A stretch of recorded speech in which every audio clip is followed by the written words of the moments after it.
مشکوٰۃ المصابیح کتاب الجنائز، جنازے کا بیان اس میں بیان کیا جائے گا۔ دیکھیے، جنازہ یہ دو طرح سے لکھا جاتا ہے، پڑھا جاتا ہے، جنازہ اور جنازہ۔ جنازہ اگر کہیں تو یہ بھی صحیح، جنازہ اگر کہیں تو پھر یہ بھی ٹھیک ہے۔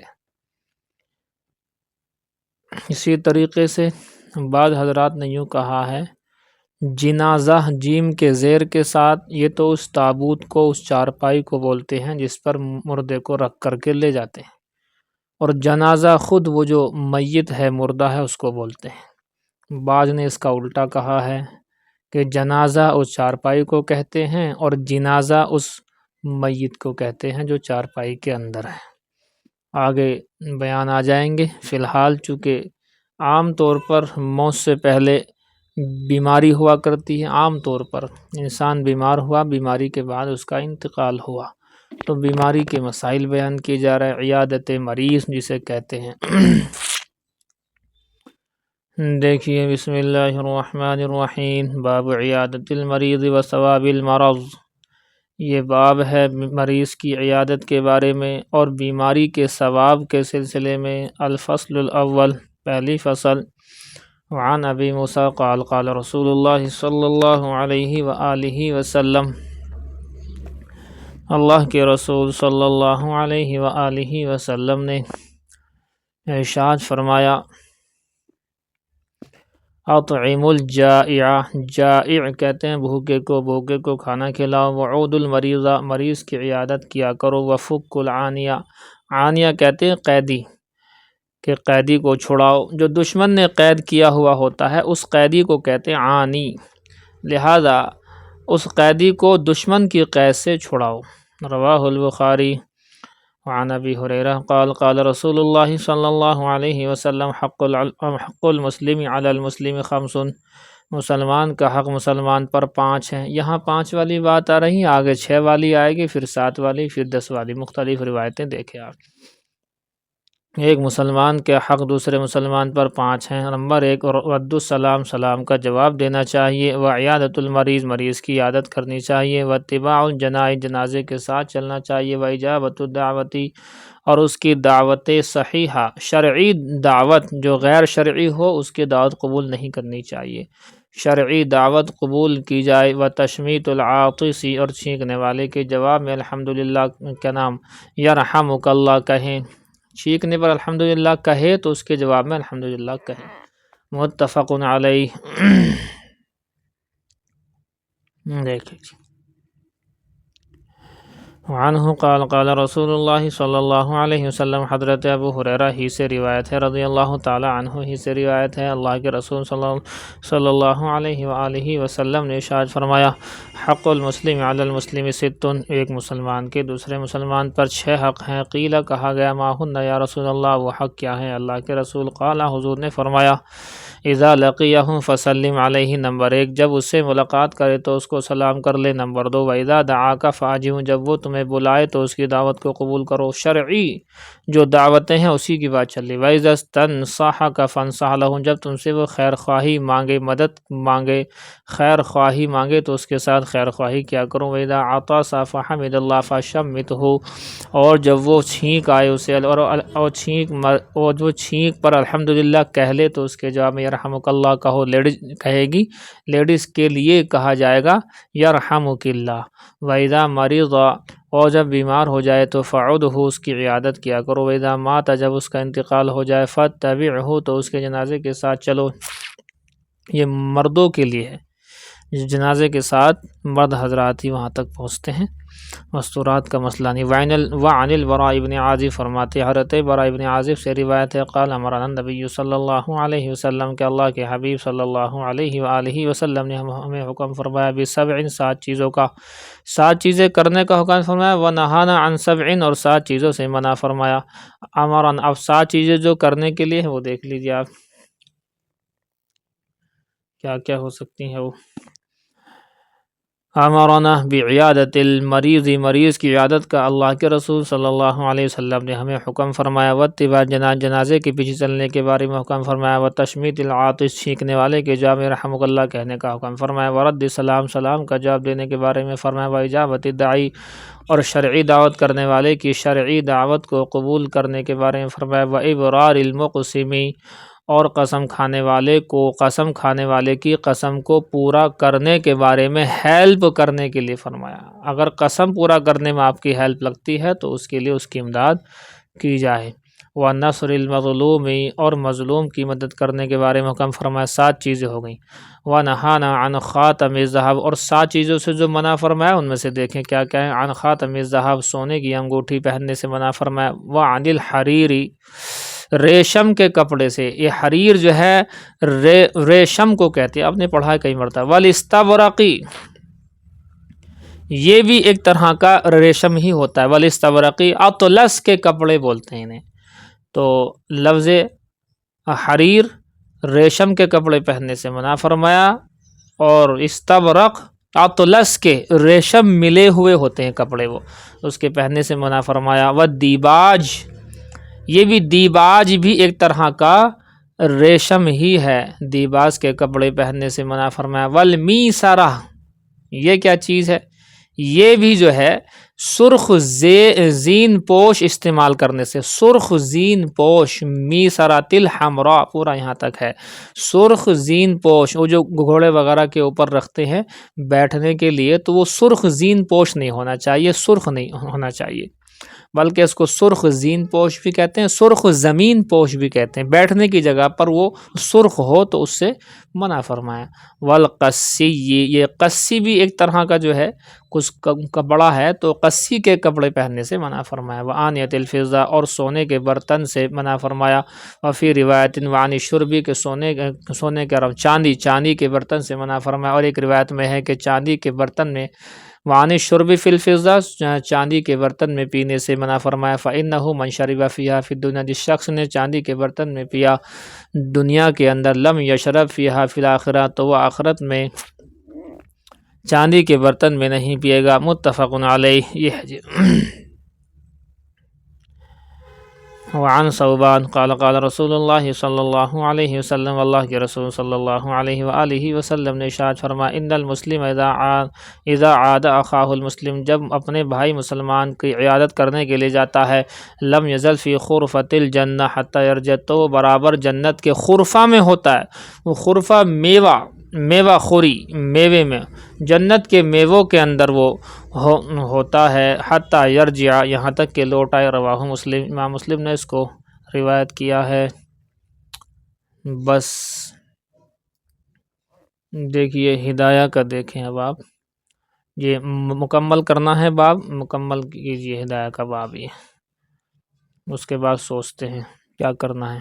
دیکھو جی ہدایہ کھولو۔ ولا یرث المفقود احدا مات فی حال، یہ تو ہو گیا تھا، پھر استحقاقی تک ہو گیا نا۔ وَكَذَلِكَ لَوْ أَوْصَى لِلْمَفْقُودِ وَمَاتَ الْمُوصِي، فرماتے ہیں اسی طریقے سے اگر وصیت کر دی مفقود کے لیے گم شدہ شخص کے لیے کسی نے وصیت کر دی، وَمَاتَ الْمُوصِي، اور وصیت کرنے والے کا انتقال ہو جائے، ثُمَّ الْأَصْلُ، پھر اصل اس بات میں یہ ہے، اصل مسئلہ اس بات میں یہ ہے کہ أَنَّهُ لَوْ كَانَ مَعَ الْمَفْقُودِ وَارِثٌ، کہ اگر ہو مفقود کے ساتھ میں کوئی وارث، لا يحجب به، جس کو محجوب نہ کیا جاتا ہو، وراثت سے نہ روکا جاتا ہو، ولكنه ينتقص حقه به، لیکن اس کا حق کم کیا جاتا ہے اس کی وجہ سے، یعطا، جو دیا جاتا ہے اس کو دیا جاتا ہے، اس کو اقل النصیبین، 2 حصوں میں سے کم والا حصہ، ویوقف الباقی، اور باقی کو موقوف رکھ لیا جاتا ہے، وَإِنْ كَانَ مَعَهُ وَارِثٌ، اور اگر ہو اس کے ساتھ وارث، یحجب به، کہ جس کو محجوب کیا جاتا ہے، محجوب مطلب اس کو وراثت سے محروم کیا جاتا ہے، لا یعطا اصلا، اس کو بالکل بھی نہیں دیا جائے گا، بیان ہو، اس کا بیان یہ ہے، اس کی وضاحت یہ ہے، رجل مات عن ابنتین وابن مفقود، فرماتے ہیں کہ اور ایک شخص کا انتقال ہو گیا 2 بیٹیوں کو چھوڑ کر، اور مفقود کا بیٹا بھی ہے، اور وبنی ابن اور بیٹے کا بیٹا بھی ہے، وبنتی ابن اور بیٹے کی بیٹی بھی ہے، والمال فی ید الاجنبی اور مال جو ہے اجنبی شخص کے ہاتھ میں ہے، وتصادقوا علی فقد اور وہ تصدیق کر لے گا بیٹے کی گم ہونے پر، علی فقد الابن بیٹے کے گم ہونے پر، وطلبت الابنتان المیراث اور دونوں کی دونوں بیٹیوں نے مانگ لیا میراث کو، تعطیان النصف تو دیا جائے گا ان دونوں کو آدھا، لأنہ متیقن اس لیے کہ وہ متیقن اور یقینی حصہ ہے ان کا، ویوقف النصف الآخر اور دوسرے نصف کو آدھے کو روک لیا جائے گا، ولا یعطى اور نہیں دیا جائے گا، ولد الابن بیٹے کی اولاد کو نہیں دیا جائے یعنی پوتے پوتی وغیرہ کو نہیں دیا جائے گا، لأنہ یحجبون بالمفقود اس لیے کہ مفقود یعنی گم شدہ شخص کی وجہ سے یہ لوگ وراثت سے روک دیے گئے ہیں، ولو کان حیا اگر وہ زندہ ہوتا تو فلا یستحقون المیراث بالشک کی تو بلا شک کی وجہ سے وہ میراث کے مستحق نہیں ہو سکتے تھے، ولا ينزع من ید الاجنبی اور نہیں لیا جائے گا اجنبی کے ہاتھ سے، الا مگر یہ کہ ظاہرت منہ خیانہ مگر یہ کہ جب کہ ظاہر ہو جائے اس کی جانب سے خیانت، وَنَظِيرُ هَذَا اور اس کی مثال ہے الحمل حمل، فَإِنَّهُ يُوقَفُ لَهُ مِيرَاثُ ابْنٍ واحد علی ما علیہ الفتویٰ فرماتے بے شک موقوف کیا جائے گا روک لیا جائے گا اس ایک بیٹے کی میراث کو اس کے مطابق جس پر فتویٰ ہے، ولو کان معہ وارث اور اگر ہو اس کے ساتھ کوئی وارث آخر دوسرا وارث ہو، ان کان لا یسقط بحال اگر وہ نہ ساقط ہوتا ہو کسی حال میں بھی، ولا یتغیر اور نہ وہ تغیر ہوتا بالحمل اس حمل کی وجہ سے، یعطا تو دیا جائے گا کل نصیبہ ہر ایک کو اس کا حصہ، وان کان ممن یسقط بالحمل اور اگر وہ اس میں سے ہے کہ ساقط ہو جاتا ہے اس کی وراثت بالحمل اس حمل کی وجہ سے، لا یعطا تو اس کو نہیں دیا جائے گا، وان کان ممن یتغیر بہ یعطی الاقل للتیقن بہ اور اگر ہو وہ ان وارثین میں سے جن کے ذریعے سے متغیر ہو جاتی ہے میراث تو دے گا کم والا حصہ تیقن کی وجہ سے اس کے ساتھ، کما فی المفقود جیسے کہ مفقود میں ہے، وقد شرحناہ فی کفایۃ المنتہی اور اسی کو ہم نے شرح کی ہے کفایۃ المنتہی یا کفایۃ المنتہی کتاب کے اندر، بھی اتم من ھذا اس سے بھی زیادہ وضاحت سے، واللہ عالم اور اللہ ہی کو زیادہ علم ہے۔ یہ آپ کا باب پورا ہو گیا ہے کتاب المفقود، اب اس کے بعد والا باب جو آئے گا کتاب الشرکہ، یہ شرکت کا بیان آئے گا، پارٹنرشپ جسے کہتے ہیں، اور یہ چاہیں وراثت میں دو بھائیوں کو ایک زمین مل گئی دونوں حصے داری ہو گئے دونوں شریک ہو گئے، یا دونوں نے کوئی مال خرید لیا ہے تو اس کے اندر شریک ہو گئے، تو شرکت املاک اور شرکت عقود تو یہ سب آئے گا، الاشراک فی الاملاک الاشراک فی العقود، اس طرح کی اقسام آئیں گی۔ بہرحال یہ آپ کا کتاب المفقود والا باب ہو گیا پورا۔ اب یہ رائے مشورہ کر لو کہ یہ پچھلے سال سے زیادہ ہوا ہے سبق، اس سال یہ ہدایہ کا پچھلے سال سے زیادہ ہو چکا ہے اب تک، اس کو آگے بڑھانا ہے یا نہیں بڑھانا ہے، اب یہ مشورہ کر لو۔ جی بخاری شریف یہ جلد اول کا آج آخری سبق ہوگا آپ کا، اس کے بعد جلد ثانی میں آخری کتاب التوحید شروع ہو جائے گی، جتنا بھی ہوگا آج اس کا آخری سبق ہوگا، پھر کتاب التوحید چلے گی جو آخری۔ مائک بند کریں۔ بسم اللہ الرحمن الرحیم، باب وَإِذْ قَالَ مُوسَىٰ لِقَوْمِهِ إِنَّ اللَّهَ يَأْمُرُكُمْ أَن تَذْبَحُوا بَقَرَةً اور یاد کرو اس وقت کو جب کہ کہا حضرت موسیٰ علیہ الصلاۃ والتسلیمات نے لقومہ اپنی قوم سے، بے شک اللہ تعالیٰ حکم کرتا ہے تم کو ان تذبحوا بقرہ کہ تم گائے کو ذبح کرو۔ واقعہ یہی ہوا تھا کہ ایک شخص کا بنی اسرائیل میں قتل ہوا، اس کی بہت سی وجوہات لکھی ہیں، پہلی وجہ یہ ہے کہ لڑکی کی وجہ سے ہوا تھا قتل، دوسری وجہ یہ ہے کہ مال کی وجہ سے میراث پانے کے لیے بھتیجے نے چچا کا قتل کیا تھا، اس عامیل نام لکھا ہے بعض کتابوں میں، عامیل جلالین کے حاشیے وغیرہ میں، عامیل نامی شخص کا قتل ہو گیا، معلوم نہیں ہو رہا تھا کے قاتل کون ہیں؟ تو بنی اسرائیل نے حضرت موسیٰ علیہ السلام سے کہا کہ موسیٰ آپ پتہ لگاؤ۔ اللہ سے حضرت موسیٰ نے کہا یا اللہ آپ بتائیے کون قاتل ہے؟ تو اللہ نے حکم دیا کہ گائے کو ذبح کر کے اس کے گوشت کا ٹکڑا اس مردے کو لگا دیں، ٹچ کر دیں، وہ زندہ ہوگا اور اپنے قاتل کا پتہ بتائے گا کہ فلاں نے قتل کیا، اس کے بعد اس کا انتقال ہو جائے گا۔ بہرحال حضرت موسیٰ نے آ کر کے بتایا تو یہ کن چھدرے کرنے لگے۔ کن چھدرے تو آپ سمجھتے ہیں ہمارے یہاں کی بھاشا ہے، کن چھدرے کرنا، ادھر ادھر کی باتیں کرنا، صحیح بات پر نہ ٹکنا کہ جی وہ گائے جو آپ بتا رہے ہیں، حالانکہ روایت یہ ہے کہ اگر کوئی بھی گائے پکڑ کر کے ذبح کر دیتے، مگر گائے کی چونکہ پوجا کرتے تھے، بت پرستی تھی، پوجا کیا کرتے تھے اس کی گائے کی اور بچھڑے کی، یہی لوگ ہمارے ہاں کے جو ہندو ہیں چونکہ انہی کی قوم میں سے ہیں، بنی اسرائیل ہی میں سے ہیں یہ لوگ بھی، اندرون بات یہی ہے، اس لیے گائے کی بچھڑے کی پوجا وہاں بھی ہے اور یہاں پر بھی ہے۔ یہ بھی کہتے ہیں کہ دیوی دیوتاؤں کا واس ہے اور وہ بھی اسی کو کہتے تھے۔ بہرحال یا تو بنی اسرائیل والے یہاں سے وہاں گئے ہیں یا وہاں سے یہاں آئے ہیں، غالب گمان یہی ہے کہ بنی اسرائیل والے وہاں سے یہاں آئے ہیں ہندوستان کے اندر۔ مائک بند کریں جی، مائک بند کریں، مائک کسی کا مائک کھلا ہوا ہے، ریلوے ٹریفک کی آوازیں آ رہی ہیں۔ دیکھو جی، تو بات یہی ہے، اللہ نے حکم دیا یہ کوئی بھی گائے یا بچھڑا ذبح کر دیتے مسئلہ حل ہو جاتا، لیکن کن چھدرے کرنے شروع کر دیے کہ جی گائے کیسی ہونی چاہیے، اس کی عمر بتاؤ۔ اللہ نے بتا دیا کہ نہ زیادہ بوڑھی نہ زیادہ جوان، دونوں کے بیچ میں۔ پھر کہا کہ نہیں جی رنگ بتا دو کہ رنگ بالکل صاف ہونا چاہیے۔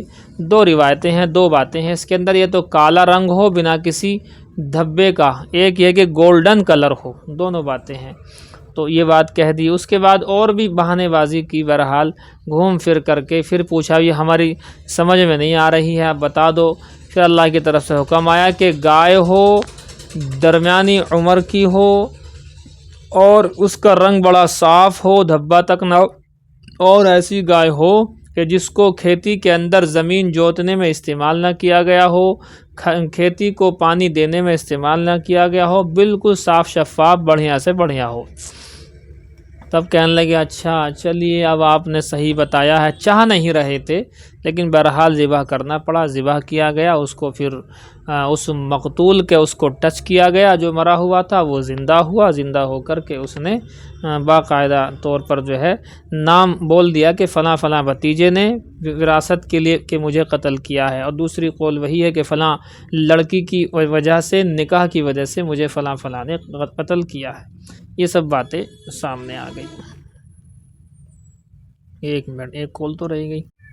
بہرحال یہ ہے واقعہ، عامل کا قتل ہوا، کیسے کیسے قاتل کا پتہ چلایا گیا، مردہ زندہ ہوا اور اس نے آ کر کے بول دیا کہ بھی میرا قتل فلاں فلاں نے کیا ہے۔ دیکھو جی، وَإِذْ قَالَ مُوسَىٰ لِقَوْمِهِ، جس وقت کے کہا حضرت موسیٰ نے اپنی قوم سے کہ بے شک اللہ تعالیٰ حکم کرتا ہے تمہیں ان تذبحوا بقرہ، کہ گائے کو ذبح کر دو۔ پورا واقعہ اس کے پیچھے لگ گیا۔ الآیہ کا مطلب اکمل الآیہ، خود آیت کو پورا خود پڑھ لو۔ قال ابو العالیہ عوانم، کہتے ہیں اسے اگلی آیتوں کے اندر عوانن کا لفظ آیا، النصف بین البکر والحریمہ، یہ اس گائے کو کہتے ہیں، اس عمر کو کہتے ہیں جو بکر اور حریمہ، کم عمر اور بڑھاپے کے بیچ کی عمر ہوتی ہے۔ فاقع کا مطلب صاف یعنی صاف شفاف ہو۔ لا ذلول کا مطلب لم یذلھا العمل، کہ عمل نے اس کو نہ تھکایا ہو۔ تثیر الارض کا مطلب ہے لیست بذلول تثیر الارض، کہ اس کو ایسا استعمال نہ کیا گیا اور جس سے کھیتی کو جوتا جائے۔ ولا تعمل فی الحرث، اور کھیتی کرنے میں اس کو استعمال نہ کیا گیا ہو۔ جو کھیتی کرنے میں جانور استعمال کیے جاتے ہیں ان کی گردن پر اس طرح سے نشانات ہو جاتے ہیں، تو لہذا مسلمۃ من العیوب لا شیۃ بیاض صفراء، فرماتے ہیں کہ بالکل مسلمہ صاف شفاف ہو، تمام عیوب سے سلامت ہو، لا شیۃ اس میں دھبا بھی نہ ہو، بیاض سفید دھبا نہیں ہونا چاہیے، صفرا، اب صفرا کے ترجمہ جو ہے بتایا جا رہا ہے، ان شئت سودا، اگر تم چاہو ترجمہ کر لو کالا، اور اگر چاہو تو کر لو ویقال، کہا جاتا ہے صفرا گولڈن۔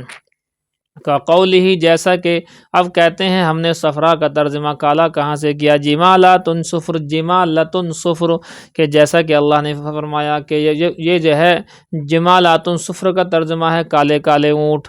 فداراتم، ایک آیت کے اندر آگے یہ بھی آیا اداراتم اختلفتم، ایک دوسرے پر ڈال رہے تھے، بتا نہیں رہے تھے لیکن ایک دوسرے پر ڈال رہے تھے۔ باب وفات موسیٰ علیہ السلام و ذکر ہی بعدہ، یہ باب ہے حضرت موسیٰ علیہ السلام کی وفات کے بعد میں، اور وفات کے بعد تذکرے کے بیان میں، وفات کے بعد میں ذکر ہوا ہے، اللہ کے نبی صلی اللہ علیہ وسلم نے بھی کیا ہے اور صحابہ نے بھی کیا، اور ہم بھی کر رہے ہیں آج۔ وبہ قال حدثنا یحییٰ بن موسیٰ قال حدثنا عبد الرزاق قال اخبرنا معمر عن ابن طاووس عن ابیہ عن ابی ہریرہ قال ارسل ملک الموت، بھیجا گیا ملک الموت کو الی موسیٰ، حضرت موسیٰ کے پاس موت کا وقت آیا تو اللہ پاک نے ملک الموت عزرائیل علیہ السلام، دیکھو دو نام ہے، ایک ہے عزازیل، یہ تو شیطان کا نام ہے، عزازیل یہ ابلیس اور شیطان کا نام ہے، ایک ہے عزرائیل، یہ ہے ملک الموت کا نام۔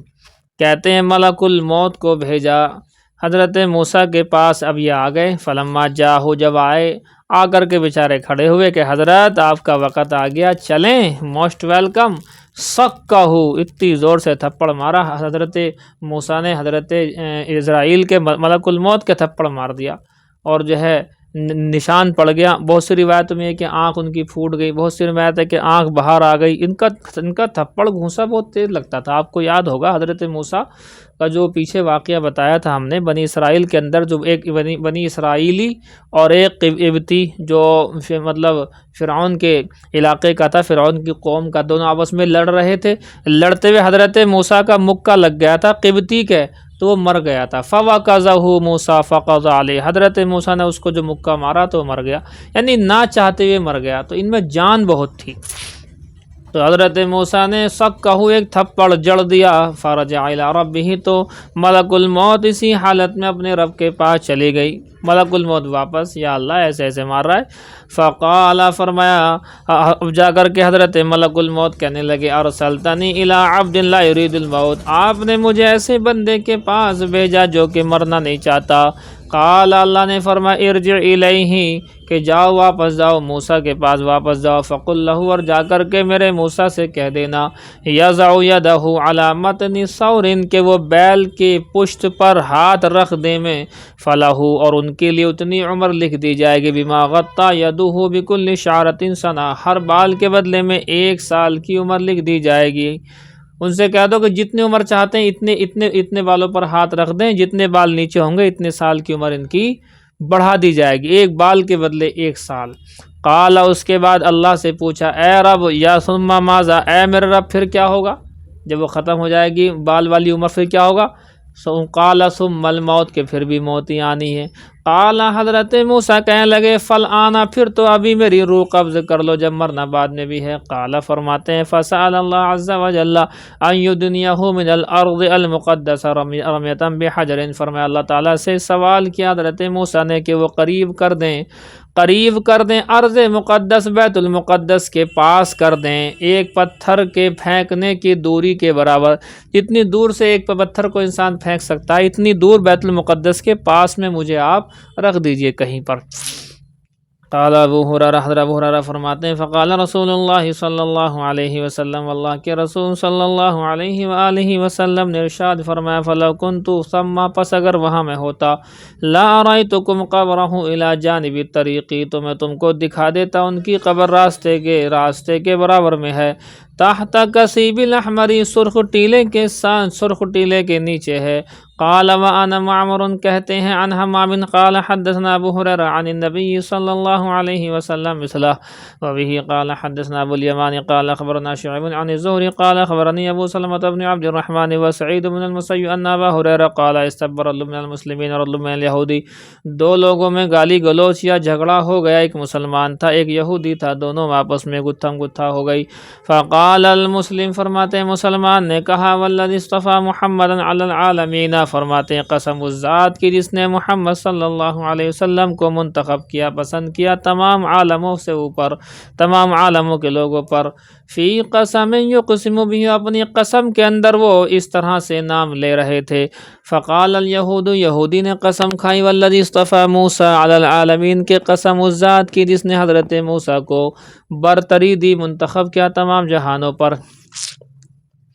فرفع المسلم یدہ عند ذالک، پس اس کے سننے کے وقت میں مسلم نے ہاتھ اٹھایا اور اٹھا کر کے فلطم الیہودی، یہودی کو جڑ دیا ایک چاٹا۔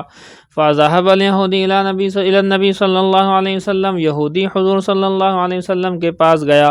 فاخبرہ بالذی کان من امرہ وامر المسلم، اور جا کر کے حضور کو خبر دی اپنے معاملے کی اور مسلمان کے معاملے کی۔ فقال، تو حضور نے فرمایا لا تخیرونی علی موسیٰ، کہ مجھے موسیٰ پر برتری نہ دو، فإن الناس یصعقون، اس لیے کہ لوگ بے ہوش ہو چکے ہوں گے۔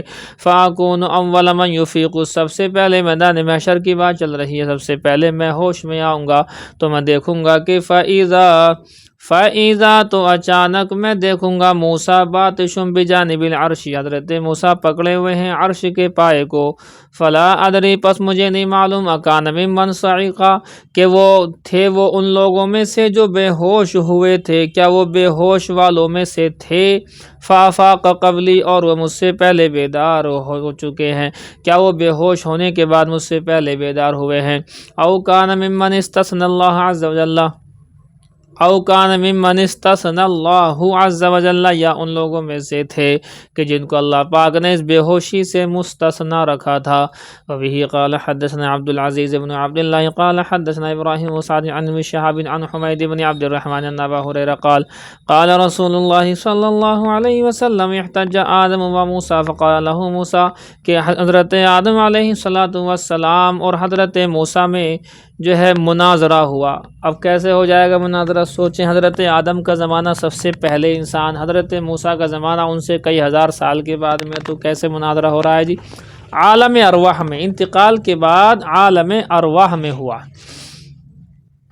فقال له موسیٰ، تو حضرت موسیٰ نے حضرت آدم سے کہا، اس مناظرے میں جیت ہوگی حضرت آدم کی، تو حضرت موسیٰ نے حضرت آدم سے کہا انت آدم الذی اخرجتک خطیئتک من الجنہ، آپ تو وہی آدم ہیں ابا جی، اے ابا جی آپ تو وہی آدم ہیں جن کی غلطی نے، تمہاری غلطی نے تمہیں جنت میں سے نکال دیا، جنت میں سے تمہیں نکال دیا، ہم سب آ گئے نیچے، تم اگر جنت میں ہی رہتے غلطی نہ کرتے تو ہم وہیں ہوتے، یہ کہنا چاہ رہے ہیں۔ فقال له آدم، حضرت آدم نے ان سے کہا انت موسیٰ الذی اصطفاک اللہ برسالتہ و بکلامہ، کہ تم تو وہ موسیٰ ہو جن کو اللہ پاک نے منتخب کیا اپنی رسالت کے اور اپنے کلام کے لیے۔ ثم تلومونی علی امر قدر علی قبل ان خلق، پھر تم مجھے ملامت کرتے ہو ایسے معاملے پر، ایسی بات پر جو کہ متعین کر دی گئی تھی، تقدیر میں لکھ دی گئی تھی میرے لیے میری پیدائش سے پہلے ہی۔ کیا واقعہ؟ دیکھو یہاں بہت مختصر ہے بات یہ، حضرت آدم نے پوچھا اچھا یہ بتاؤ یہ تمہیں کہاں سے ہوا معلوم کہ میں نے خطا کی تھی، غلطی کی تھی، تمہیں کہاں سے پتہ لگا؟ حضرت موسیٰ نے کہا کہ توریت سے پتہ لگا۔ حضرت آدم نے پوچھا کہ توریت میری پیدائش سے کتنے سال پہلے اللہ نے لکھ دی تھی لوح محفوظ میں؟ حضرت موسیٰ نے کہا کہ تمہارے پیدا کرنے سے بھی 40 سال پہلے اللہ نے اسے لکھ دیا تھا۔ اب یہ بتا، اب حضرت آدم نے کہا اب یہ بتاؤ جو میری پیدائش سے بھی 40 سال پہلے میرے مقدر میں جو غلطی لکھ دی گئی تھی، اگر وہ مجھ سے ہو گئی تو مجھ سے ملامت کیوں کرتے ہو؟ میری پیدائش سے پہلے ہی اللہ نے لکھ دیا تھا ایسا ہوگا تو ایسا ہی ہوا۔ تو کہتے ہیں فقال رسول اللہ صلی اللہ علیہ وسلم، حضور نے فرمایا فحج آدم موسیٰ مرتین، 2 مرتبہ حضور نے فرمایا حضرت آدم مناظرہ جیت گئے حضرت موسیٰ سے، اس لیے کہ وہ تو اللہ نے لکھا ہوا تھا۔ وبه قال حدثنا مسدد قال حدثنا حسین بن نمیر قال عن حسین بن عبد الرحمن عن سعید بن جبیر عن ابن عباس رضی اللہ تعالی عنہما قال خرج علی علینا النبی صلی اللہ علیہ وسلم یومن کے اللہ کے نبی صلی اللہ علیہ وسلم ہمارے پاس نکل کر کے ایک دن آئے، فقال، اور یوں کہا، عرضت علی الامم، میرے سامنے امتوں کو پیش کیا گیا، ورأیت سوادا کثیرا سد الافق، میں نے دیکھا بہت بڑی ایک جماعت کو جس نے آسمان کو ڈھک رکھا تھا، فقیل، کہا گیا، ھذا موسیٰ فی قومہ، کہ یہ موسیٰ ہیں اپنی قوم میں۔ یہ ہے جی باب قول اللہ عز وجل وضرب اللہ مثلا الی قولہ وکانت من القانتین۔ یہ حضرت موسیٰ کا بیان تو پورا ہو گیا، ان کی وفات کا بیان بھی ہو گیا، آگے حضرت آسیہ کا ہے بیان، یہ آگے تک رہے گا۔ اور حضرت آسیہ کا بیان آپ کو معلوم ہی ہے، یہ فرعون کی بیوی تھیں، اور بعض کمزور روایتوں میں لکھا ہوا ہے کہ جنت میں یہ حضور کی بیوی بن کر کے رہیں گی۔ چند عورتوں کے بارے میں آتا ہے، ایک تو مریم کے بارے میں آتا ہے، دوسرا جو ہے حضرت آسیہ کے بارے میں آتا ہے، اور تیسرا حضرت کلثوم نام سے حضرت موسیٰ کی ایک بہن ہے، جو وہ دریا کے پاس میں چل رہی تھی، دیکھ رہی تھی کہ میرا بھائی کہاں کہاں پہنچتا ہے۔ جب فرعون کے محل ہی میں پہنچ گئے تو اماں سے آ کر کے بتایا کہ جس سے بچا کر کے جو ہم بھیجا تھا، جہاں تہاں دریا میں ڈالا تھا، اسی گھر میں پہنچ گئے ہیں، کہ اللہ کرے گا جو کرے گا۔ بہرحال پھر وہ دودھ پلانے والیاں آئیں، اور پھر ان کی ماہی اللہ کی طرف سے فیصلہ یہ ہے کہ انہوں نے انہی کے پاس رہے وہ۔ بہرحال تو یہ ہے، وہ چند عورتوں کا ذکر آتا ہے، ان میں سے یہ بھی، اگرچہ یہ روایت کمزور ہے، لیکن بہرحال آج کل استعمال کی جاتی ہے، اس لیے میں نے آپ کے سامنے بیان کر دی۔ پڑھ لو چاہے تو اس میں کوئی زیادہ بڑی بات نہیں۔ باب قول اللہ عز وجل وضرب اللہ مثلا الی قومہ وکانت من القانتین، یہ باب اللہ تعالیٰ کے قول وضرب اللہ مثلا، اللہ نے مثال بیان کی، ایمان والوں کے لیے مثال بیان کی، کس کی؟ حضرت آسیہ کی، اور کافروں کے لیے مثال بیان اس سے اوپر کی آیتوں میں ہوئی تھی، جہاں آیتیں نہیں ہیں، وہ حضرت نوح اور حضرت لوط کی بیویوں کی مثال، وہ جو ہے کافرہ تھیں۔ یہ ہے جی مثال۔ وبہ قال حدثنا یحییٰ بن، دیکھو پہلے بلکہ شروع اسلام میں بھی، شروع نہیں بلکہ 6 ہجری تک، یعنی زمانہ اسلام کے لگ بھگ 13 اور 6 19-20 سال تک بھی غیر مسلم سے کافرہ کا مومن مومنہ، اور کافر مومنہ مومن کافرہ، ان سب کے نکاح جائز تھے، 6 ہجری میں حکم آیا کہ اب لاہن حل لہم ولاہم یحلون لہن، کافرہ عورت مومن مرد کے لیے، مومنہ عورت کافر مرد کے لیے حلال نہیں، ولا تنکحوا المشرکات حتی، مشرکہ عورتوں سے نکاح نہیں کیا جائے گا۔ یہ بعد میں حکم آیا 6 ہجری تک، اس سے پہلے صحابہ کرام کی بیویاں رہی ہیں، خود حضرت بی بی زینب جو حضور کی بیٹی ہیں، 6 ہجری میں یہ حضور کے پاس ہیں، آپ کو یاد ہوگا ابو العاص بن ربیع غزوہ بدر کے اندر آئے تھے، یہ حضور کے مقابلے پر آئے تھے، کافر تھے لیکن بیٹی وہاں تھی بی بی زینب، وہ ہار بھیجا تھا، آپ کو یاد ہوگا۔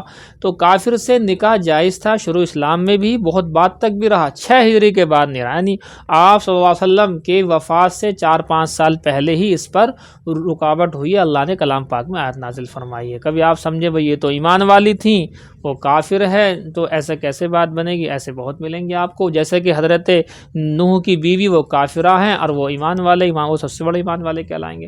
حضرت لوط بھی مومن ہیں، ان کی بیوی جو ہے باقاعدہ کافرہ ہیں، تو یہ ذہن آپ کا الجھن میں آئے گا۔ تو بتایا گیا کہ پہلے یہ جائز تھا، شروع اسلام میں بھی جائز تھا، حتیٰ کہ 6 ہجری تک بھی اس کی گنجائش تھی، 6 ہجری کے بعد میں حکم آیا، پھر اس سے لے کر کے آج تک پھر اس کی گنجائش نہیں ہے۔ وبه قال حدثنا يحيى بن جعفر قال حدثنا وكيع قال عن شعبة عن عمرو بن مرة عن مرة الحمداني عن أبي موسى قال قال رسول الله صلی اللہ علیہ وسلم، اللہ کے رسول صلی اللہ علیہ وسلم نے ارشاد فرمایا، کمل من الرجال کثیر، فرماتے ہیں کہ کامل و مکمل ہوئے ہیں بہت سے مرد، ولم یکمل من النساء الا آسیۃ امرأۃ فرعون، فرماتے ہیں لیکن عورتیں کم ہی کامل و مکمل ہوئی ہیں مگر ایک امرأۃ فرعون، حضرت آسیہ جو فرعون کی بیوی تھی، مریم ابنۃ عمران، اور عمران کی بیٹی حضرت بی بی مریم، وَإِنَّ فَضْلَ عَائِشَةَ عَلَى النِّسَاء، بے شک عائشہ کی فضیلت عورتوں پر کفضل السرید علی سائر الطعام، جیسے کہ سرید کی فضیلت ہے سارے کھانے کے اوپر۔ شوربے میں گوشت کی روٹی چور کر کے یہ بنایا جاتا ہے، اسے سرید کہتے ہیں، یہ ہے جی بات۔ بس جی آگے جو ہے قارون ہے، یہ جو ہے کیسے کیسے دھسایا گیا یہ آپ کو معلوم ہے، ذرا سی بات اس میں آپ کو بیان کر دیتا ہوں، رک جائیے۔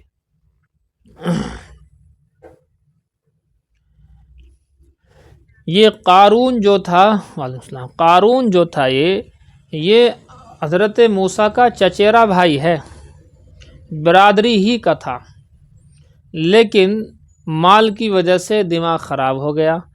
ایک جملہ نوٹ کرو، میری زبان پر آتا ہے اور میں اس کو اپنے بیانوں میں نوٹ کرتا ہوں اور بڑا اچھا لگتا ہے مجھے خود کو بھی، کیا کہ انسان کے پاس پیسہ آئے تو پیسہ جیب میں اچھا لگتا ہے، دماغ میں نہیں۔ پیسہ اگر جیب میں سے نکل کر کے دماغ میں آ جائے تو انسان خراب ہو جاتا ہے۔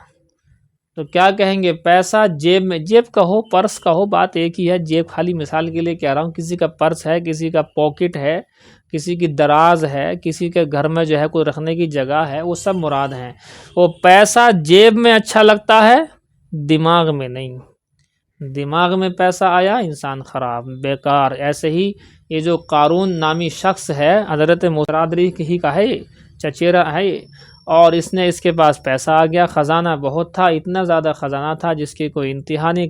کئی آدمیاں اس کی خزانے کی چابیوں کو اٹھاتے تھے۔ اب آپ کہیں گے چابیاں جو ہوتی ہیں ہمارے یہاں والی، ارے یہ نہیں، ہمارے یہاں کی چابیاں تو بڑی چھوٹی چھوٹی سی ہوتی، اس کی جو یہ چابی جو ہوتی تھی پہلے بہت بڑی بڑی ہوتی تھی، لہذا 10-20 چابیاں اس وقت کی ایک گدھے کے پر رکھ دی جائے نا تو اس کو اٹھانا بھاری پڑ جائے گا، تو 10-20 چابیاں ایک آدمی اٹھا بھی نہیں پاتا تھا۔ اب اس کی 100-200 چابی اگر ہوں گی تو کیسے اٹھ جائیں گے ایک آدمی سے، تو لہذا اس کی چابیاں بھی کئی خچروں پر جایا کرتی تھیں، تو چابیاں ہی بہت بڑی بڑی ہوتی تھی، بس یہ سمجھ لیجیے آپ، یہ نہیں جیسے ہماری تمہاری چابیاں آج کل ہم دیکھ رہے ہیں، اس پر قیاس کرتے ہیں ہم۔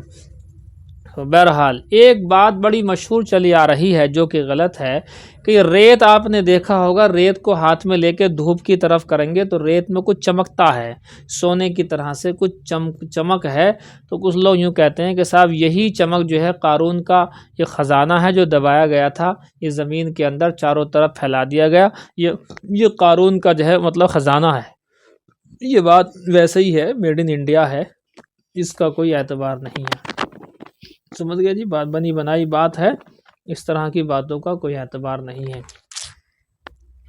تو یہ ہے جی بات۔ اب دیکھیے، اس نے ایک عورت کو تیار کیا حضرت موسیٰ پر تہمت کے لیے، اس کی بدبختی تھی، حضرت موسیٰ جیسے پاک باز نبی پر اس نے الزام لگانے کے لیے ایسا کیا۔ اس نے بھرے مجمع کے اندر اس بات کو کہہ دیا کہ ایسے ایسے میرا اور موسیٰ کا تعلق ایسے ایسے ہے، اس نے بدتمیزی کی بات کہہ دی۔ حضرت موسیٰ کو جلال آیا، اس کی طرف دیکھا کہ صحیح بتا بات کیا ہے، بس جب یہ الفاظ نکلے صحیح بتا، آپ چونکہ جلال میں آ گئے آپ اللہ کی طرف سے، اور وہ جلال دیکھ کر کے عورت گھبرا گئی، اس نے کہا جی مجھ سے تو اس نے کہا اتنے اتنے روپے دیے ہیں، اس نے ایسے ایسے کروایا، بس یہ سننا تھا۔ اللہ کی طرف سے حکم ہوا کہ موسیٰ زمین تمہارے انڈر میں ہے، جو چاہے وہ حکم دے دو۔ حضرت موسیٰ نے کہا زمین اس قارون کو اپنے اندر لے لے، پھر یہ نیچے پیروں کے بل اندر پہنچ گیا، زمین کے اندر دھس گیا، پھر کہا کہ اور زمین کے اندر لے، پھر جو ہے سینے کے بل، پھر اور زمین کے اندر لے، پھر سر وغیرہ سب اندر دھس گیا، دھستا ہی چلا گیا، دھستا ہی چلا گیا، بلکہ خسف بہ یوم القیامہ، قیامت تک یہ دھستا چلا جائے گا، دھستا چلا جائے گا، اس قدر اس کو عذاب ہوا ہے۔ یہ ہے جی بات۔ تو قارون کا بیان موٹا موٹا یہ ہے آپ کے سامنے جو میں نے کیا، بس جی۔ واقعات طائف بھی اور بہت سارے واقعات بھی تفصیل ہیں۔ البدایہ والنہایہ یہ کتاب عربی کے اندر ہے، اس کی اردو ہے، یہ کتاب عربی کے اندر 22 جلدوں میں ہے، البدایہ والنہایہ کے نام سے 22 جلدوں میں ہے۔ تو عربی میں دیکھنا ہو تو اس میں دیکھو، اور اردو میں اگر دیکھنا ہو تو اردو میں لکھو تاریخ ابن کثیر، 16 جلدوں میں ہے، تاریخ ابن کثیر یہ 16 جلدوں میں ہے۔ ایک کتاب کا نام لکھیں تاریخ دمشق، تاریخ دمشق کے نام سے 82 جلدیں ہیں اس کی کل، اس کے اندر بھی جو ہے بڑی وضاحت سے ہے۔ اور جی آپ کے باقی مختصر دیکھنا ہو تو تاریخ اسلام مولانا اکبر صاحب کی، اس میں بھی ہے، اس میں بلکہ کافی ہے، اور سیرت المصطفیٰ کے اندر بھی ہے، 3 جلدیں ہیں اس کی سیرت المصطفیٰ کی، اس میں بھی ہے کسی حد تک، اور فضائل اعمال کے اندر تو ہے ہی، پہلا حصہ کیا نام بالکل شروع کے اندر ہی ہے، لیکن وضاحت نہیں ہے وہاں، بہت مختصر ہے۔ تو یہ ہے جی کتاب تاریخ ابن کثیر، 16 جلدوں میں ہے، اور اب تو خیر ایک جلد میں 2 جلدیں آ رہی ہیں، تو 8 جلدیں بن جائیں گی، ایک میں 2 کر دی گئی ہیں، تو اگر موقع لگے تو یہ لے لو، بہت اچھی بات ہے۔ اس کے علاوہ بھی ہیں کہ کتابیں تو بہت ہیں، ایسی بات نہیں ہے۔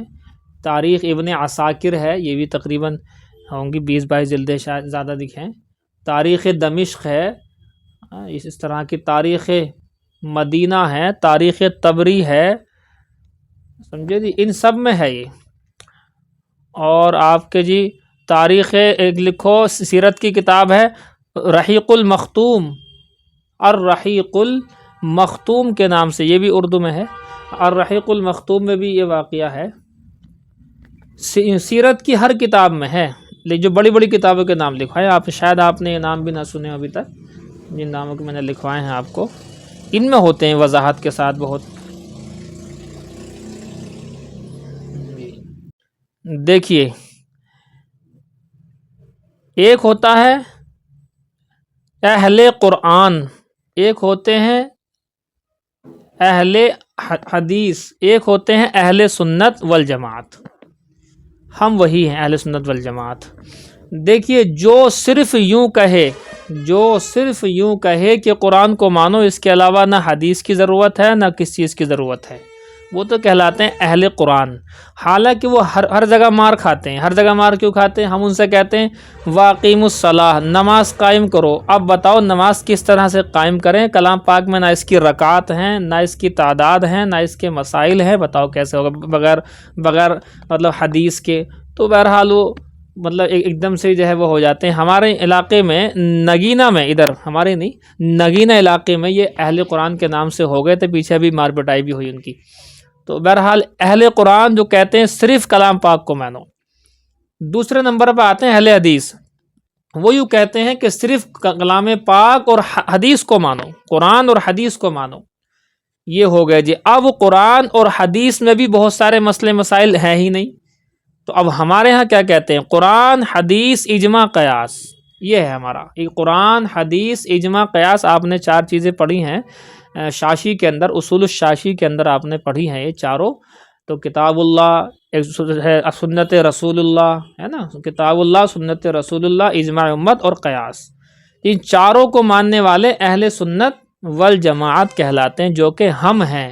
تو ہم کلام پاک کو بھی مانتے ہیں، ہم حدیثوں کو بھی مانتے ہیں، اور ہم جو ہے آپ کے صحابہ کرام کا اجماع، صحابہ کرام نے جن باتوں پر اتفاق کیا ہے، اور صحابہ کرام نے جو فتاویٰ پیش کیے ہیں، یعنی صحابہ نے جو فتاویٰ پیش کیے ہیں ہم ان کو بھی مانتے ہیں۔ اور قیاس تو خیر یہ ہے کہ تینوں میں سے، قرآن، حدیث اور اجماع میں سے مسائل کو نکالنے کا نام قیاس ہوتا ہے۔